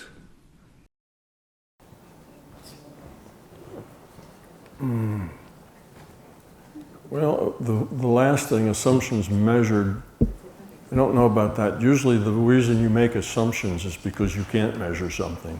Something is beyond your knowing. That's why you make assumptions in the first place. But I have just two assumptions in my theory, two fundamental basic assumptions. Everything else is logically derived, mostly deductive logic, occasionally some inductive, but mostly deductive. And the first assumption is that consciousness exists. Consciousness is. The second one is that evolution exists. Okay, consciousness is basically that we are aware, that we are self-aware entities with a finite decision space. We make choices. That evolution exists means that a system that is self-changing will change to suit its environment. You know, it's just a trial and error. It changes kind of randomly, and the stuff that suits the environment persists. The stuff that doesn't suit the environment tends to become out, go away. It doesn't work very well. So that's just a trial and error. So that those two things exist, and with those, everything else is logic. So those are the only fundamental assumptions that are in the model. In general, the fewer assumptions you have, the more likely that what you end up with is going to be correct. The more assumptions you have to have, then the less likely it is that what you end up with is correct. That's one of the problems with string theory. Too many assumptions. Every one of their curled in dimensions is another assumption. And if you've got 13 or 14 assumptions, you can come up with anything. It's like playing cards where aces are wild, and you've got a hand, nothing but aces. Everything's wild. All of those aces are independent assumptions. So I don't have a lot of assumptions there, but I make those assumptions because they're just fundamental, and trying to describe where do they come from is problematical. So I just start with those as assumptions. That makes it more upfront. Now about my model though, it is just a model. Larger consciousness system, individuated units of consciousness. I have another thing called free will awareness units. All of these things are metaphors. They're all names that I made up. They're all functions of consciousness. So don't take any of the model literally. It's metaphorical, and you have to have, in order to have a conversation about it, you have to name parts and their functions so that you can talk about them. So that's what I did. So consciousness had to have, let's say, the accumulative part. Well, that's our individuated unit of consciousness that accumulates our experience from various experience packets. So that was a function of consciousness for us, and that's what the IUOC does. So I give it a name, and now we can talk about it as far as functionality. So it's a functional model, and it's a metaphorical model, not to be taken entirely literally. But now models can be good. If the model's really a good model, the model should represent the reality pretty closely. If the model's not a very good model, it'll just represent the reality haphazardly. The way you tell whether a model is good or not is, can it answer the questions? Can it derive logically all the facts? So in my case, developing this model, I had two independent sets of facts, or two different baskets of facts. One of them were all the facts in the physical world, physical reality. Okay? I had to be able to explain all of those from the perspective of virtual reality and consciousness. The other set of facts I had were all the facts that I had found out in my 35 years of exploring consciousness. That was another set of facts. So I needed a model that would allow me to logically derive all of those facts. After that, you basically pull the concepts together. If you can find something that fits them all, then the fewer assumptions and the simpler the model, the more likely it is to be true. The more complicated the model, the more likely it is to be false. So that's kind of the general thing. So the model is just a model, and I tell people in my books over and over again, don't confuse reality with the model of reality. They're two different things. Mine is a model of reality. I think it probably is a fairly good model because it fits so many facts very well. But that doesn't mean it'll fit all facts, and it doesn't mean that it's necessarily correct. It's just a model, and I suspect it's a good contender among other models of reality because it does fit more facts than most, but it doesn't make it right. Models have to grow, they have to be alive. You can't say this is it and it's done. New information comes up. They have to be able to adjust. Things in it that I've said may turn out to be wrong. It'll have to be modified or adjusted. And if it can't be modified or adjusted, then you need to throw it away and do something that's better. You know, that's kind of the model in a nutshell. Very few assumptions, entirely open, metaphorical, and it only survives as long as it can answer the mail, as long as it can explain things in a logical way.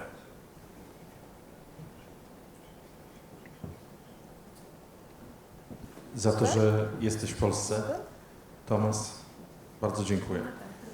Przechodzę do pytania. Chciałbym zadać praktyczne pytanie. W ogóle chciałbym wiele pytań zadać, ale zadam tylko jedno. Ponieważ poprzednie pytanie i Twoja odpowiedź na temat żywności dotyczyła konkretnie zdrowia. Jakie masz doświadczenie i co mógłbyś, jeśli zapytalibyśmy Ciebie, powiedz nam coś na temat metod utrzymania swojego ciała w zdrowiu, a jeżeli już się przydarzy jakaś choroba i nawet ta chroniczna, o której też wspominałeś, to jak pracować z samym sobą mentalnie lub z kimś z najbliższego otoczenia, ktoś z rodziny, żeby się z tego uwolnić? First of all, thank you very much for coming to Poland and to be at this meeting. And my question is about health maintenance. You were talking about sugar and how badly it affects consciousness and the body. Now, the question is, if you could tell us what we should do, how should we go on to keep our body in good health, and if any disease comes, like those chronic diseases, what to do? By ourselves or with the help of other people, how to keep ourselves healthy by mental activity. Okay. One of the most important things you can do to stay healthy is to keep your body fit, mentally and physically, and to keep your consciousness positive.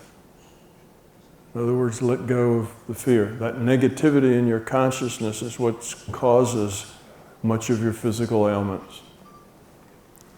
As far as keeping fit goes, that means you need to stay active mentally. challenge yourself mentally, and you need to stay active physically. You need to move your body. You need to, control your weight. You need to exercise your muscles. You need to do physical activity. It's important to have both of that. Mental activity, physical activity, and most importantly, stay positive. Anytime you have a negative feeling, even if it's just fleeting, there's a chance that that'll end up affecting your health, affecting your attitude, affecting your life. So that is a very important thing. The way you keep a positive attitude is by getting rid of your fear. Fear is negative. Fear is self-focused. You eliminate your fear, and your ego goes away, and your beliefs go away, and you are a happy person. You're positive. So as you're positive, then you become more robust, you become healthier, you have a better attitude. Not only is your health better, but your relationships and all your life, everything in your life gets better. So how to have a really fun, joyous, happy life is to take care of your body, eat well, exercise, and stay positive. With the stay positive really is more important than anything else. With that positive attitude, you'll always be putting positive energy into your future probability. Things will work better for you. If you think about it, think about the times that your body has aches and pains or chronic stuff. And when those aches and pains get worse, and then sometimes they're better. Sometimes you feel pretty fit, and other times you just feel not so good. You'll find that if you keep track of that the times when you don't feel good are the times when you're stressed. You're stressed because of your fear. If you didn't have any fear, you wouldn't have any stress. So it's that stress from fear. It's that ego you have from fear, being about yourself, your wants, your needs, your stuff. You need to manipulate everybody else to do it your way. It's that self-centered thing. That builds your stress, because when you do that self-centered thing, you're going to fail. You're not going to be able to manipulate things to come out the way you want. It's always not going to quite work. It's always going to be frustrating. It's always going to create a lot of stress. So the times that you feel bad are the times of high stress. It's times when you're fear making most of your choices. So to feel good, you need to get rid of that fear. I've got the mic, so I'm going to ask a question. Tom, you picked yourself. Yes, that's very, All right, how about diets? Can you comment on diets? A healthy diet. We've touched upon sugar and so on, but also other things which could go along in this path. What about healthy donuts? Diet. Donuts, we're not going that way. No. What? Healthy diet. A diet. Healthy diet. Yes. Oh, that's much better than healthy donuts. Healthy diet is really difficult to do when you travel, but when you're home and have control of your environment, you can have a healthy diet. And healthy is relative. It's like as healthy as you can get in the world that we live in. You can't get but so healthy now, because unless you go buy a farm someplace and grow all your own stuff, and even then the air is full of pollutants that drops on your happy little farm and still gives you a lot of junk in your food that you don't want. So it's really hard to do that. But you can at least try to make most of your fruits and vegetables organic. That will get rid of a lot of toxins, but it'll add some toxins too, because when they make organic produce, all right, they don't spray it with bug spray, they don't put fungicides on it, and they don't put artificial fertilizers on it, so it's organic. And then they pick it off the vine, and now they get to process it for delivery, and they spray it with chemicals, you know, they do all kinds of things to it afterwards, and it's still organic because that doesn't have to go on the ingredients list. So the processing makes your organic food not quite as healthy as it should be anyway. But at least it's better because they do that same processing, you know, on the food that's not organic. So you get the same junk plus the herbicides and the fungicides and the rest of it. So you eat organic when you can, but a lot of people don't have access to a lot of organic, so you just do the best you can.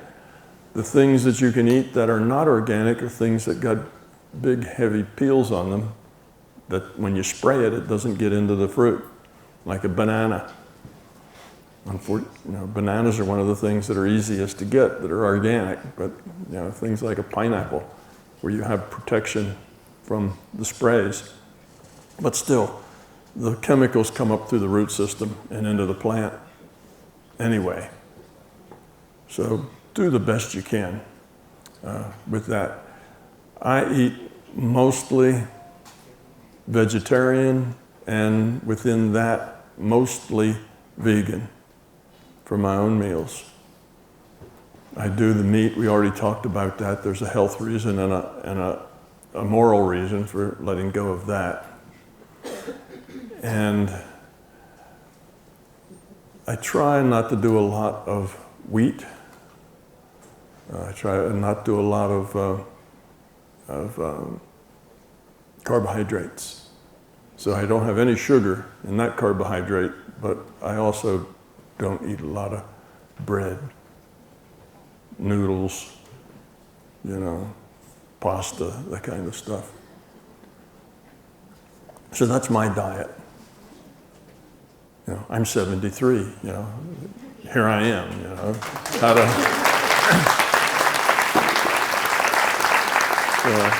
so you can see for yourself how it works. You know, I'm an example, I guess, of this diet and the exercise. It seems to work pretty well.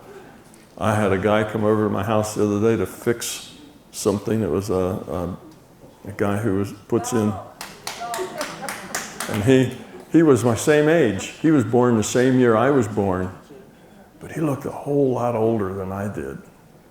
And it surprised me. I thought, really? Gee, you've had a hard life, I bet. But that wasn't it. So it really does work. If you eat well and exercise, you will feel better and you won't age. Also about aging. Aging has a lot to do with your attitude. If you think you're old, you'll be old. If you act like you're old, you will be old. I got to a point about 2 years ago, 3 years ago, that I noticed I was starting to act old. I'd get up out of these chairs that you sink into, and it's like, you know, I had to struggle to get out of the chair. And it's like, what's that all about, right? My hair was starting to get thinner. It looks like my glasses needed to be stronger. You know, I had all these things going on that looked like I was getting old, and I noticed it, and I said, well, that's not what I want. So I started using my intent to go the other way, and my hair got a lot thicker. I can see pretty well without glasses now, better than I could see when I was in my 40s. You know, and I can pop up out of a chair like I could when I was 20. So you can just change that with your attitude. If you think, oh, I'm 60 years old, I'm old, you know, I just can't do stuff anymore. I gotta stay home, you know, I gotta do this, I gotta do that. Then you will be old. You'll look old, you'll act old. But you can just as easily refuse to be old and have a good attitude and exercise every day and whatever, eat well, and you go the other way. You actually get younger physically. You can get a lot of the energy back that you used to have. So it's that's possible. A lot of aging is, again, negative intent, following along, doing what's expected. We have these things called group mind, okay, where we belong to a group. Once you associate yourself with a group, you plug in to the group mind of that group, which is basically all the individual attitudes kind of averaged together. That becomes kind of the group mind. And all sorts of groups have their own group consciousness, you could call it that. So if you're a member of if you work for Mercedes-Benz car plant, then you will take on some of the characteristics of the average people that work for Mercedes-Benz. If you work for IBM, you'll have to wear, a blue shirt and certain kind of outfit or whatever. It's not a uniform, but the people just tend to have a culture, and they work to that culture. You have it at the family level. There's a kind of a little group mind in your family. You have it at the cultural level, at the national level, and we have it as a species. And these are called archetypes by Jung. Carl Jung called these archetypes. But it's just group mind. Any group you belong to that you associate, I'm part of that group, you become like it. You become more like it. So that has a lot to do with getting old. If you associate yourself with old people, say, oh yeah, I'm 65 years old, I should retire, and take it easy and not work too hard and watch a lot of TV and do things old people do, you'll start acting old, you'll start being old. Just disassociate yourself from that group and you won't have to do that. Powróćmy może do samej teorii, wielkiej teorii bezpośrednio. Mam pytanie. Otóż tak, już Einstein udowodnił, że dla różnych obserwatorów, czyli różnych świadomości, następstwo zdarzeń, nie tylko dylatacja czasu występuje, ale następstwo zdarzeń może być różne. Że każdy, tak jak była mowa, każdy ma swoją wirtualną rzeczywistość. Na przykład dla mnie ktoś żyje, dla kogoś innego ten ktoś może nie żyć. I takie przypadki są. Jak pogodzić to z interakcją awatarów naszych świadomości, nie mówiąc już o teorii wielu światów Everetta? Czy awatary innych świadomości i ich wirtualne rzeczywistości nie są czasem wytworem naszej świadomości? Czy nie jest to gra w szachy z samym sobą? Co też przecież zmniejsza, co też powoduje zmniejszenie entropii. We have a question. The question is in the middle, but the assumption is in front of the question. So I'll start reading the assumption, and then if you don't agree with the assumption, then you have to stop me, and then so we don't have a false answer to a false question, right? Or okay, I'm going. That's an assumption. Albert Einstein proved that for different observers, different consciousness, the result of a happening can be different, that everybody has its own virtual reality. For instance, for me somebody is dead, but for somebody else, for me somebody is alive, but for somebody else, that person can be dead. Is it still logic? Can we? I mean, I would, in principle, yes, I'd agree with that. I'm not quite sure how we work with somebody alive or dead, but that might work too.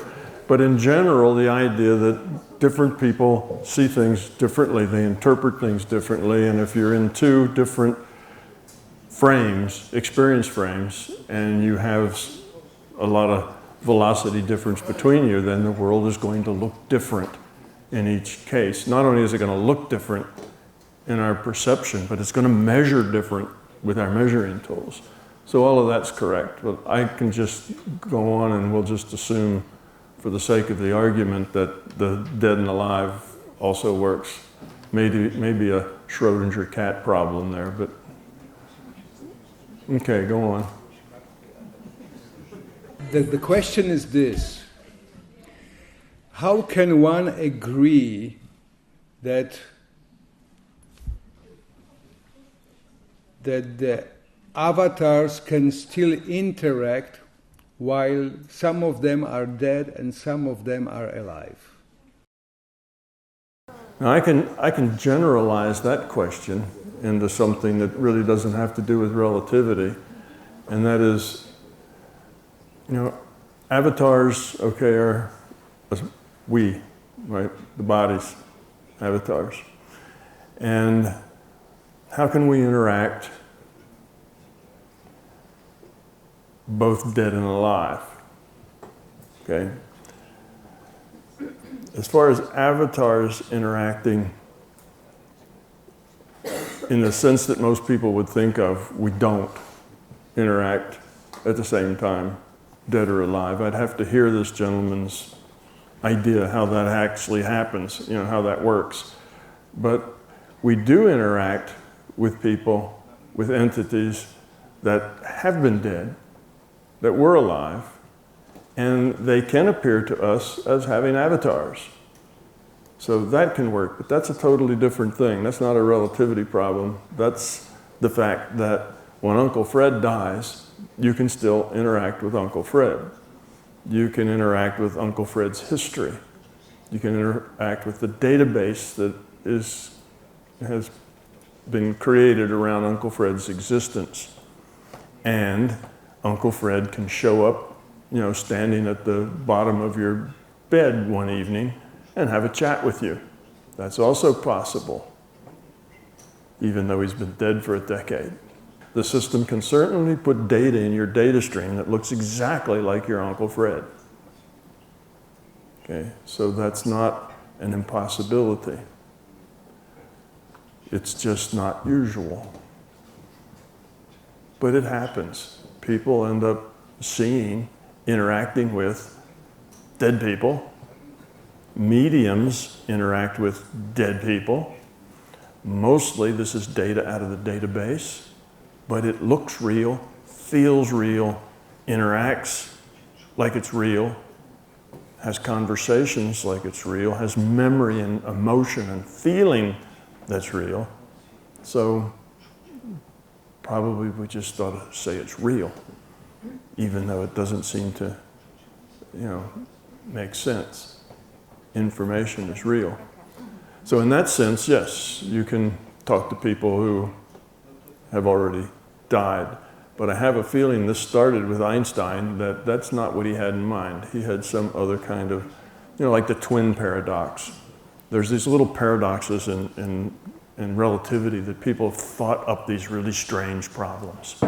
And a twin paradox is you can have two twins, obviously the same age. You can even imagine they were born at exactly the same time. I'm not sure how they worked that out, but it sounds like it'd be hard on mom. But anyway, they're born exactly the same time. And one twin gets in the rocket ship and flies at half the speed of light, goes out around some other place and comes back. And after flying like that, he gets back to Earth, and his twin is now 60 years old, and he's only aged, say, 5 years. And that was one of Einstein's predictions. This is twin paradox. And it works like that. They've taken, radioactive sources and other kinds of oscillating crystals and things and matched them up and fly one out, and it comes back, and one of them's younger than the other. One of them has less ticks than the other one. So that paradox has been shown to work that way. So there are some really interesting, nifty stories about relativity, but I've never heard one about people being dead and alive. Dead to some people, and alive to other people. I don't really know that, but I can imagine that there is such a story that may have credibility. I don't know. How would you explain the Buddhist sentence that form is emptiness and emptiness is form? Okay, well the Buddha and I agree on a lot of things. And that phrase is similar to or part of the phrase that our reality is maya, is illusion, that it doesn't really exist. So things that appear to exist do not exist. Things that appear to have form are actually formless. Okay, that would be one way of looking at it. And if this is a virtual reality, then let's talk about the virtual elf in a virtual reality like World of Warcraft. Then you'd say that the elf, though it seems to have form, it really doesn't. There's nothing there. It's just pixels. It's a bunch of little dots of light on your computer screen. There's not really an elf there at all. So you would say that it appears to have form, but it has no form. So I think it's that same sort of thing that really derives from the idea that our reality is an illusion. And the Buddha didn't have the word virtual reality, in his vocabulary. So he just said the nearest thing was to say that it was an illusion. So the world of forms is an illusion. And then the other part of it is that the consciousness in at least the Hindu philosophy comes from a quickening of the void. There was nothing. This is that potential I was talking about. And then from kind of the spontaneous creativity, because of that potential, something occurred that was stable, and that was the beginning of consciousness. And in Hindu, that's a thing then turned into what's called Indra's net, which is a bunch of netted jewels, which is a metaphor for consciousness being a set of netted entities. So I think, all of that to me makes sense to explain that the emptiness or the void or whatever you want to call it is the source, but yet what seems to have form is the source of form, yet what seems to have form has none. Sounds like a Zen cone, one of those impossible things, like the sound of one hand clapping. But it really does make sense when you have the bigger picture. Tom, w twojej teorii wszystkiego bardzo ważne miejsce zapewne zajmuje intencja. I żebyś wyposażył nas w praktykę, jaka jest twoja definicja intencji, na przykład w stosunku do myślenia życzeniowego, ponieważ ja rozumiem, że jeżeli w ciągu 2 dekad mamy zmienić wszystko, to intencja jest na tyle istotna, że poprosiłbym Ciebie o twoją definicję intencji. The question is the request for your definition of intention, of intent, as intent plays a major role in your model, and then to distinguish intent from wishful thinking. Right. Intent is a little confusing. We talk about somebody having good intentions or bad intentions. We talk about people who do horrible things and they're based on good intentions. I'm going to save the world by killing all the people that are bad for it, that sort of thing. So wow, I'm trying to save the world. That's a good intention. And I'm just getting rid of all the bad people that make the world a bad place. Well, see, that's not really a good intention. That's a fear-based intention. So what I mean by intention is it's the motive force in consciousness. It's the thing in consciousness that makes things happen. Your intent moves data. Your intent creates information. So it's the fundamental thing that happens that makes changes within consciousness. That's what intent does. So intent means it's the reason why you want something. So you have a thought, and that thought comes for a purpose. That thought comes to come to some kind of a action or conclusion or an idea, and it's the intent behind that action or idea that is really significant. So, for instance, moral value is upon the intent, not upon the action. We think of moral value being an action. It's an immoral action or a moral action, but it's not really about the action. It's about the intent. So if the intent leads toward lower entropy for the individual in the system, it's a good intent. It's a moral intent. If the intent leads to higher entropy for the individual in the system, it's a negative intent. It's a bad intent. So now we can define moral and immoral based on entropy.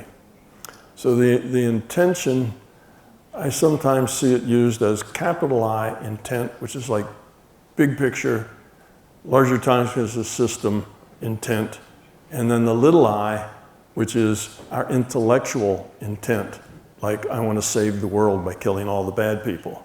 That's an intent. So there's a difference between those two. That second one, that little I, is what you'd call sometimes wishful thinking. It's often born out of your fear.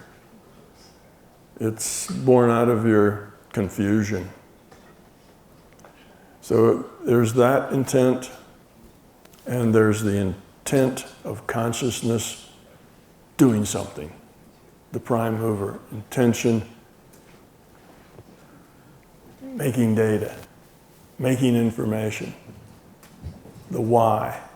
The intention is the why of what you do. It's the motivation of why you're doing it.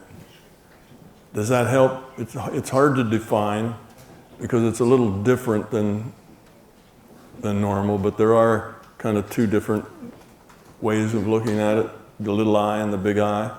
But intent is the thing that creates different probabilities in the database. Intent is what gets you, an aura that's about the health body opposed to an aura that's something else. The intent actually gets the aura itself. It's what makes things happen. It's the fundamental motive force of consciousness. I've kind of wobbled all around it. I don't know, did that work for you? Excuse me, because yes, I did it in the wrong order. So maybe you can tell something about the affirmation as a tool to create reality. Yeah. An affirmation is an expression of intent. Okay. You have an affirmation that says you go out of body and you're going to meet some non-physical friends out there, and you may have an affirmation that says, I only want to talk to those entities that are more highly developed than I am, or that have lower entropy than I do, and that have my best interests at heart. In other words, they not want to do you any harm.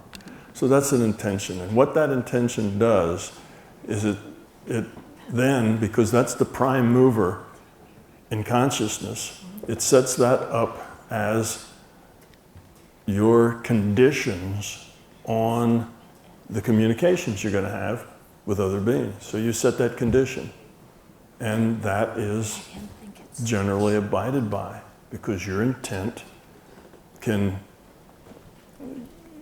set conditions like that. Like we're all netted together, but we don't always hear each other thinking all the time, unless we want to. If I have an intent to see your aura or listen to your thoughts, then that makes the connection. But if I don't, then I don't hear anything that you think or say. If I have an intent to click on this URL, I get that web page. And if I don't have the intent to click on it, I don't get that web page. So consciousness, everything happens or doesn't happen based on intent. And an affirmation is just a way of setting an intent, which sets up basically logical rules by which you're willing to play the game. And generally that works. But one entity can override the free will of another, and sometimes it doesn't work. As in most things in the real world, there's always more than one way to get around a rule.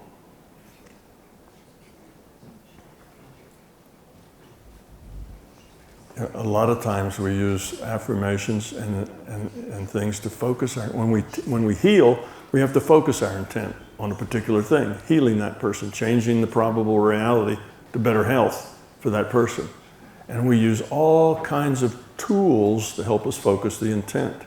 We use beams of light to burn away the dark, bad spots. We maybe use knives to cut out the bad spots. These are all just tools. There is no light. Light is a metaphor. But we use metaphors to help focus our intent on what we want, because we have a belief that if we don't do something, nothing will happen. Because that's the way it works here, and we take that belief with us. So now we have to do something to help heal that person. Well, we make up a metaphor. Oh, there's the person, there's their health body. We make that up, that's a metaphor. And then we say, there's the black stuff, that's the bad, unhealthy stuff. It's another metaphor.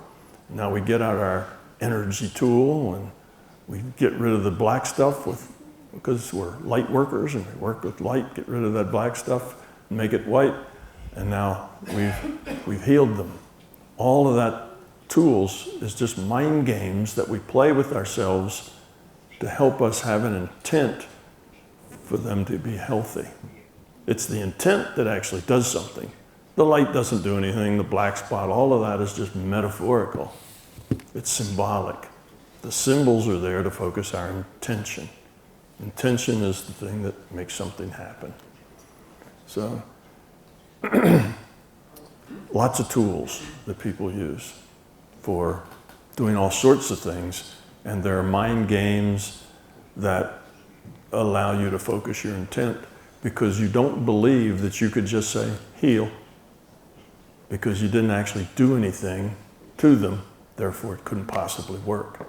And that's a belief you have at a deep level because you grow up in this virtual reality where you can't affect anything if you don't do anything.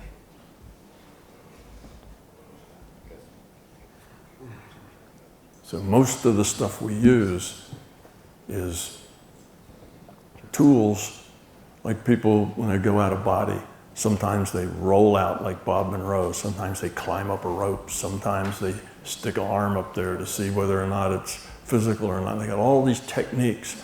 All the techniques are just tools to help you focus your intent on being somewhere else rather than in this reality.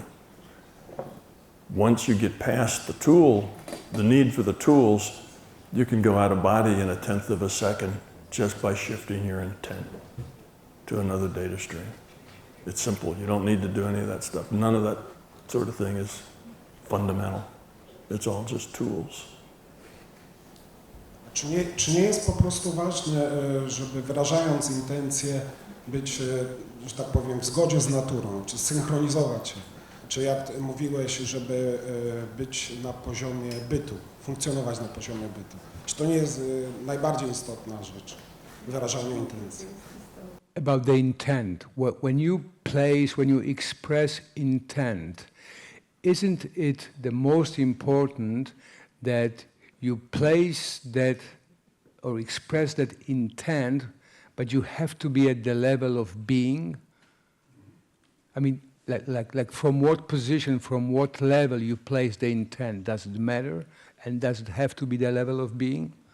Yes, your intent can be a weak intent, or that moves consciousness, that changes information, it creates information or modifies things in consciousness, or it can be a strong intent. What makes it strong is if the intent is clear and precise. It's not a fuzzy intent. It has to be clear and precise. The second thing, it has to be not noisy. It has to be, it can't be on and off, blinking on and off, like now it's here, now you're thinking about what you're going to cook for dinner, oh, now it's back. Now you're thinking about, picking up your child after school, and now it's back. It can't be jumping around, it has to be focused.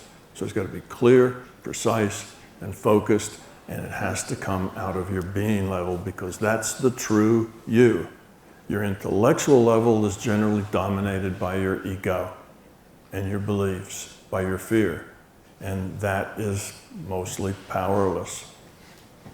So when it comes out of your being level, it has a lot more power. So yes, all intents are not created equal. Wishful thinking doesn't carry much weight.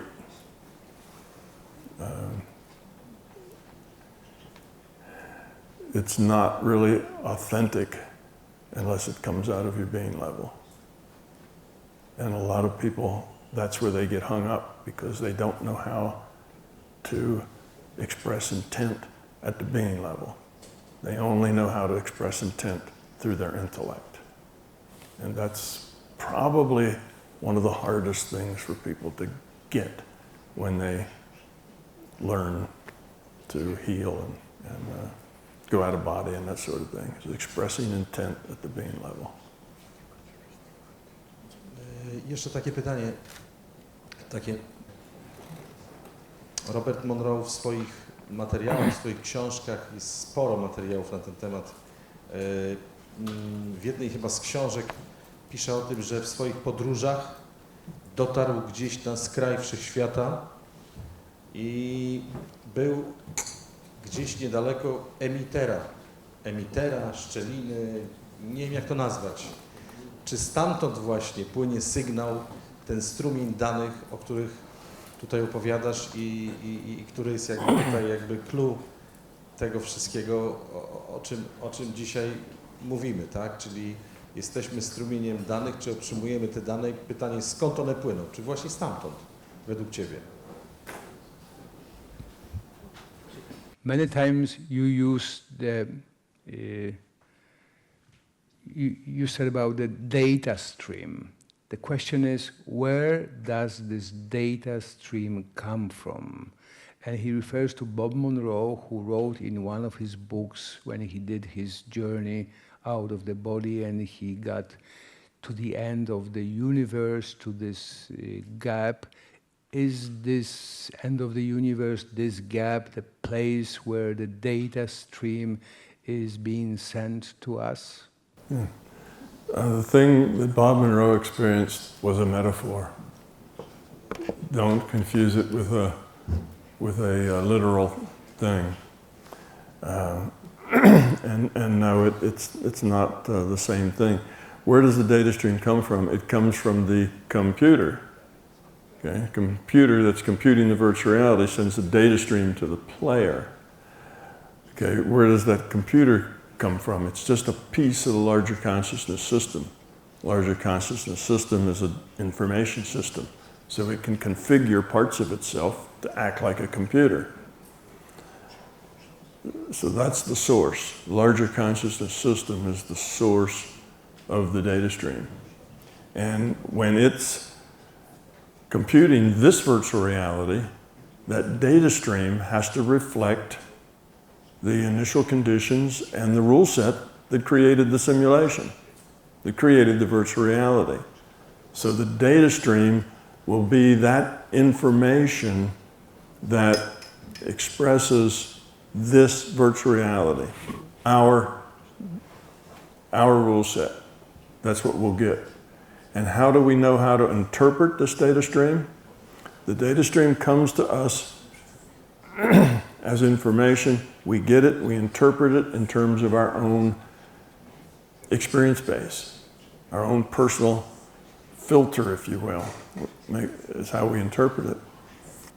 The larger consciousness system has to give us data that fits into our experience here. We learn to do it when we're born, when we first get here. When we first get here, we don't know how to interpret the data. But we eventually figure out that there's a difference between mom and dad, and that's an apple, and this is a crib, and I live in a house. We start to name things and give things functions. That's how we learn to interpret the data. That's why we can look at a computer screen of a virtual reality like World of Warcraft, and what is that computer screen? That computer screen is a matrix of dots of light. So if it's a high res, then it has a couple of million pixels. Each pixel can have a color, an intensity, and a position. That's it. So you've got a million dots of lights. Each have those three parameters. You look at all of those lights and you say, oh, that's my elf. He's wearing his green outfit today and he's running through the woods and here are the trees and there's the stream, and you interpret all those little dots of light as that reality. How do you learn to do that? How do you learn to take dots of light and turn them into a reality?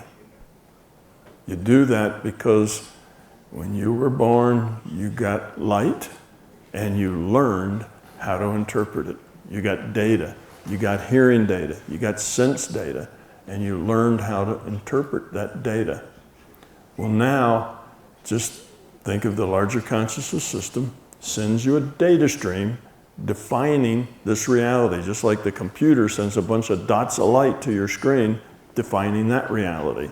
It's the same way. You learn to interpret the data to be this reality. So that's where the data comes from. It's just out of the computer, by the larger conscious system, according to our rule set, and we interpret it. We learn how to interpret it just by trial and error when we're born. I have a question about Buddhism and the notion of breaking the cycle of reincarnation. That, I think it's one of the core ideas in Buddhism. But there are many different levels of understanding in Buddhism. So how it refers to your system? Is there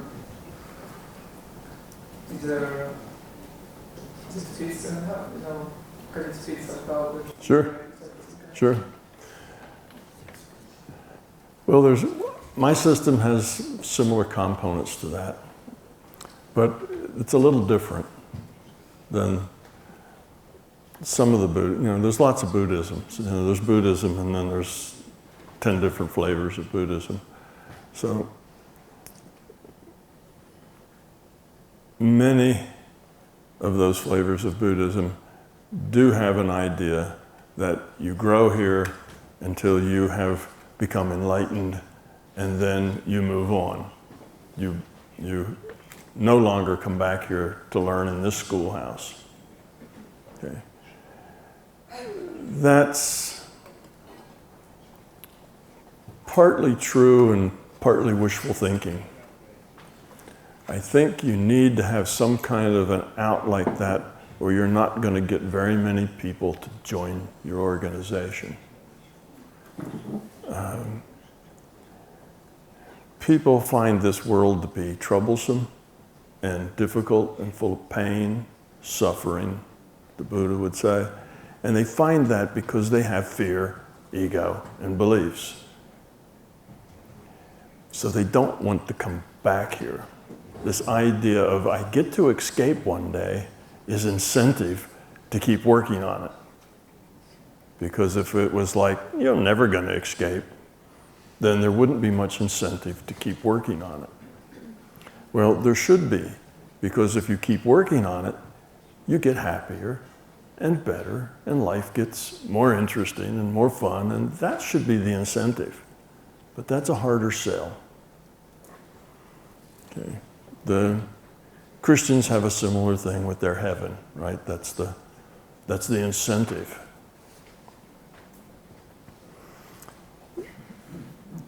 The way it works, and this is why I say it's partially true, is that as you grow up, you become love. You get rid of fear, ego, and beliefs. When you become love, it's not about you, it's about other. When it's about other, you don't come to this point where you say, oh, I don't want to get out of this hellhole. This place is so miserable. I want to get out of here someplace that's more fun and less trouble. Can't wait till I graduate. Because that's about self, not about other. When it's about other, you say, there's people here that I can help. There's people here that need some love. There's people here that I can be of service to. I'll always be here as long as there are people here that I can help, because it's about other. It's not about self escaping the suffering. Okay? But escaping your suffering is a real easy sell, not a hard sell. So anyway, you do evolve here, and mostly you come back here because there's need for you. There's need for teachers. There's need for people who have low entropy. There's need for good examples. So there's a lot of need here. But this is not the only virtual reality. Buddhism's pretty well centered on this reality and doesn't really have lots of other virtual realities going on. So it's a little different concept. There are other virtual realities, and they also need people who have a light that shines because they have low entropy. So you don't have to come back here. You can go someplace else and be of service and share your love and make it about other. So you can escape in that sense. You don't escape your duty, you don't escape your giving, but you don't have to give here. But there's not this basic thing of, you graduate and then you get out of here. A lot of people would rather come back here because there's great need here as well. And you already know the ropes. You know how this virtual reality works. You're used to the rule set. You go someplace else, it's another game. It's like going from World of Warcraft to The Sims. Similar, but a whole different game with a whole different set of skills that you need in order to succeed. So mostly it's come back here, and it'll always be go somewhere to help and give, because that's what becoming love and graduating is all about, you see. So there is no end game in the sense we get to a point where we're done. That isn't in the cards, because there's always ways to serve. You're not done until you don't have any other way to help. And even then you're not done, because if you don't keep working on reducing your entropy will automatically begin to grow and get bigger. That idea was shown to me when I went to a reality frame, a virtual reality, where everybody there thought they were done. And I just call it the done reality. And these were people who felt they were enlightened, figured they were done. When they got to the point, well, what do you want to do next? They said, what do you mean next? I'm done. And they said, well, not really. There's still a lot of work to do. And they said, no, I'm done, right? I'm enlightened. I don't come back anymore. they said, okay, you go off to the done reality.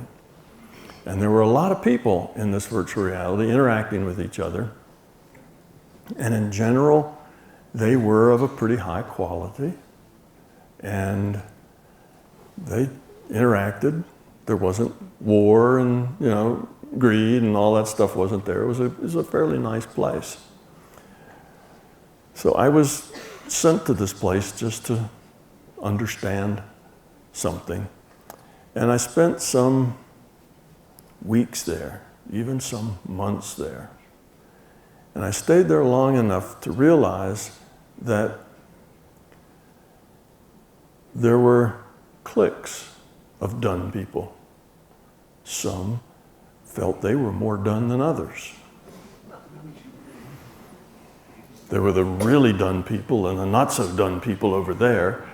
And basically, we had a group of people who were very self-congratulatory, patting each other on the back about their doneness. And often they would form cliques because they were more done than those other people over there. And what that is that the entropy was starting to increase. They were starting to de-evolve because they stopped working on evolving. And it took me a long time before I saw that. I was there a long time and I'm beginning to think, okay, what am I supposed to learn here? You know, I got a lot of those assignments where I'd get put someplace. And it took me a while to figure out what it was. And then I got it. And I also noticed that it worked like this. The people who were done were so convinced they stopped working on it. They started to de-evolve. Eventually they'd get to a point where they realized they were de-evolving. They could look around and go, oh, this is a lot of ego stuff, isn't it? Then they understood that they weren't done and they wanted to go back and get back in the game. So they gave up their thing about being done. So the people would come in, they'd stay for some time. Some have been there a pretty long time. They were pretty stubborn. They'd been there a long time. But you'd see them and then they'd leave once they figured out that they really weren't done. So that's the done reality. And there is no done. So how can there be no done?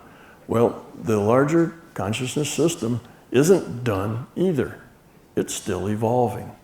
It's a real finite system that is trying to lower its own entropy so it doesn't start de-evolving and turn into random bits. So evolution is an open-ended process. It's never done. You know, think about our own evolution. Okay, you know, here we are, humans. 1,000,000 years from now, will we look just like this? Probably not. We will probably have evolved into similar but maybe different kinds of forms that are more suitable to that environment than are suitable to this environment. Evolution just keeps going. As long as there are valuable states to evolve into, evolution keeps chugging along. It's open-ended. And 7.5 billion consciousness with free will all interacting with each other, there's a lot of room for evolution. So getting to the point where there's no more unique states to evolve into, you've gone through every possible interaction, permutation, combination of all the players, and there's nothing else to do, will probably never happen. Because if you take 7.5 billion people with free will, they all have thousands of choices and calculate the combinations and permutations.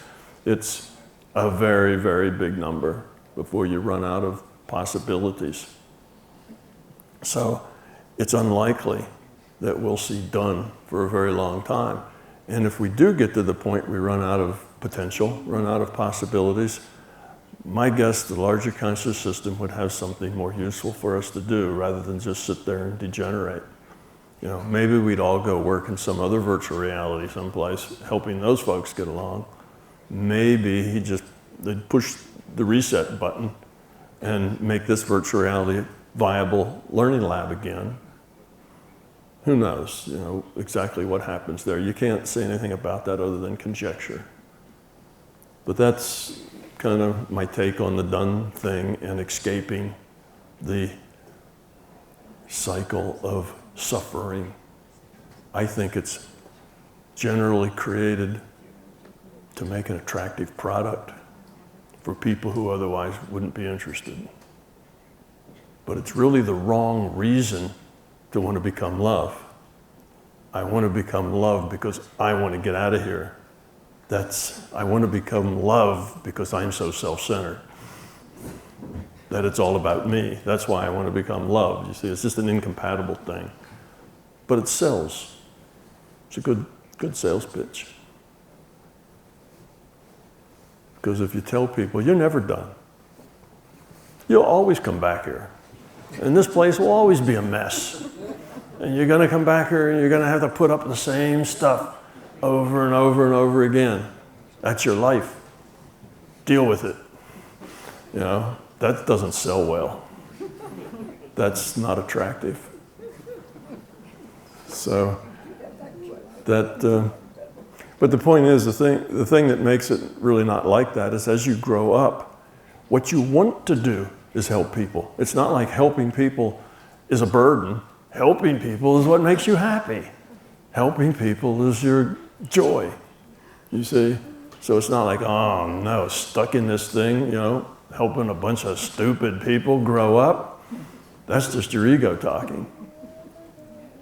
I get to help people grow up. Wow, that's going to be fun. I'm going to enjoy this. You see, it's a different attitude. It's not a negative thing at all. It's a very happy, joyous, positive attitude about coming back and being useful, being helpful. That's somebody who's really grown up. The ones that want to exit because this is a hard place and they're working on getting their ticket out, that's not somebody who's really grown up.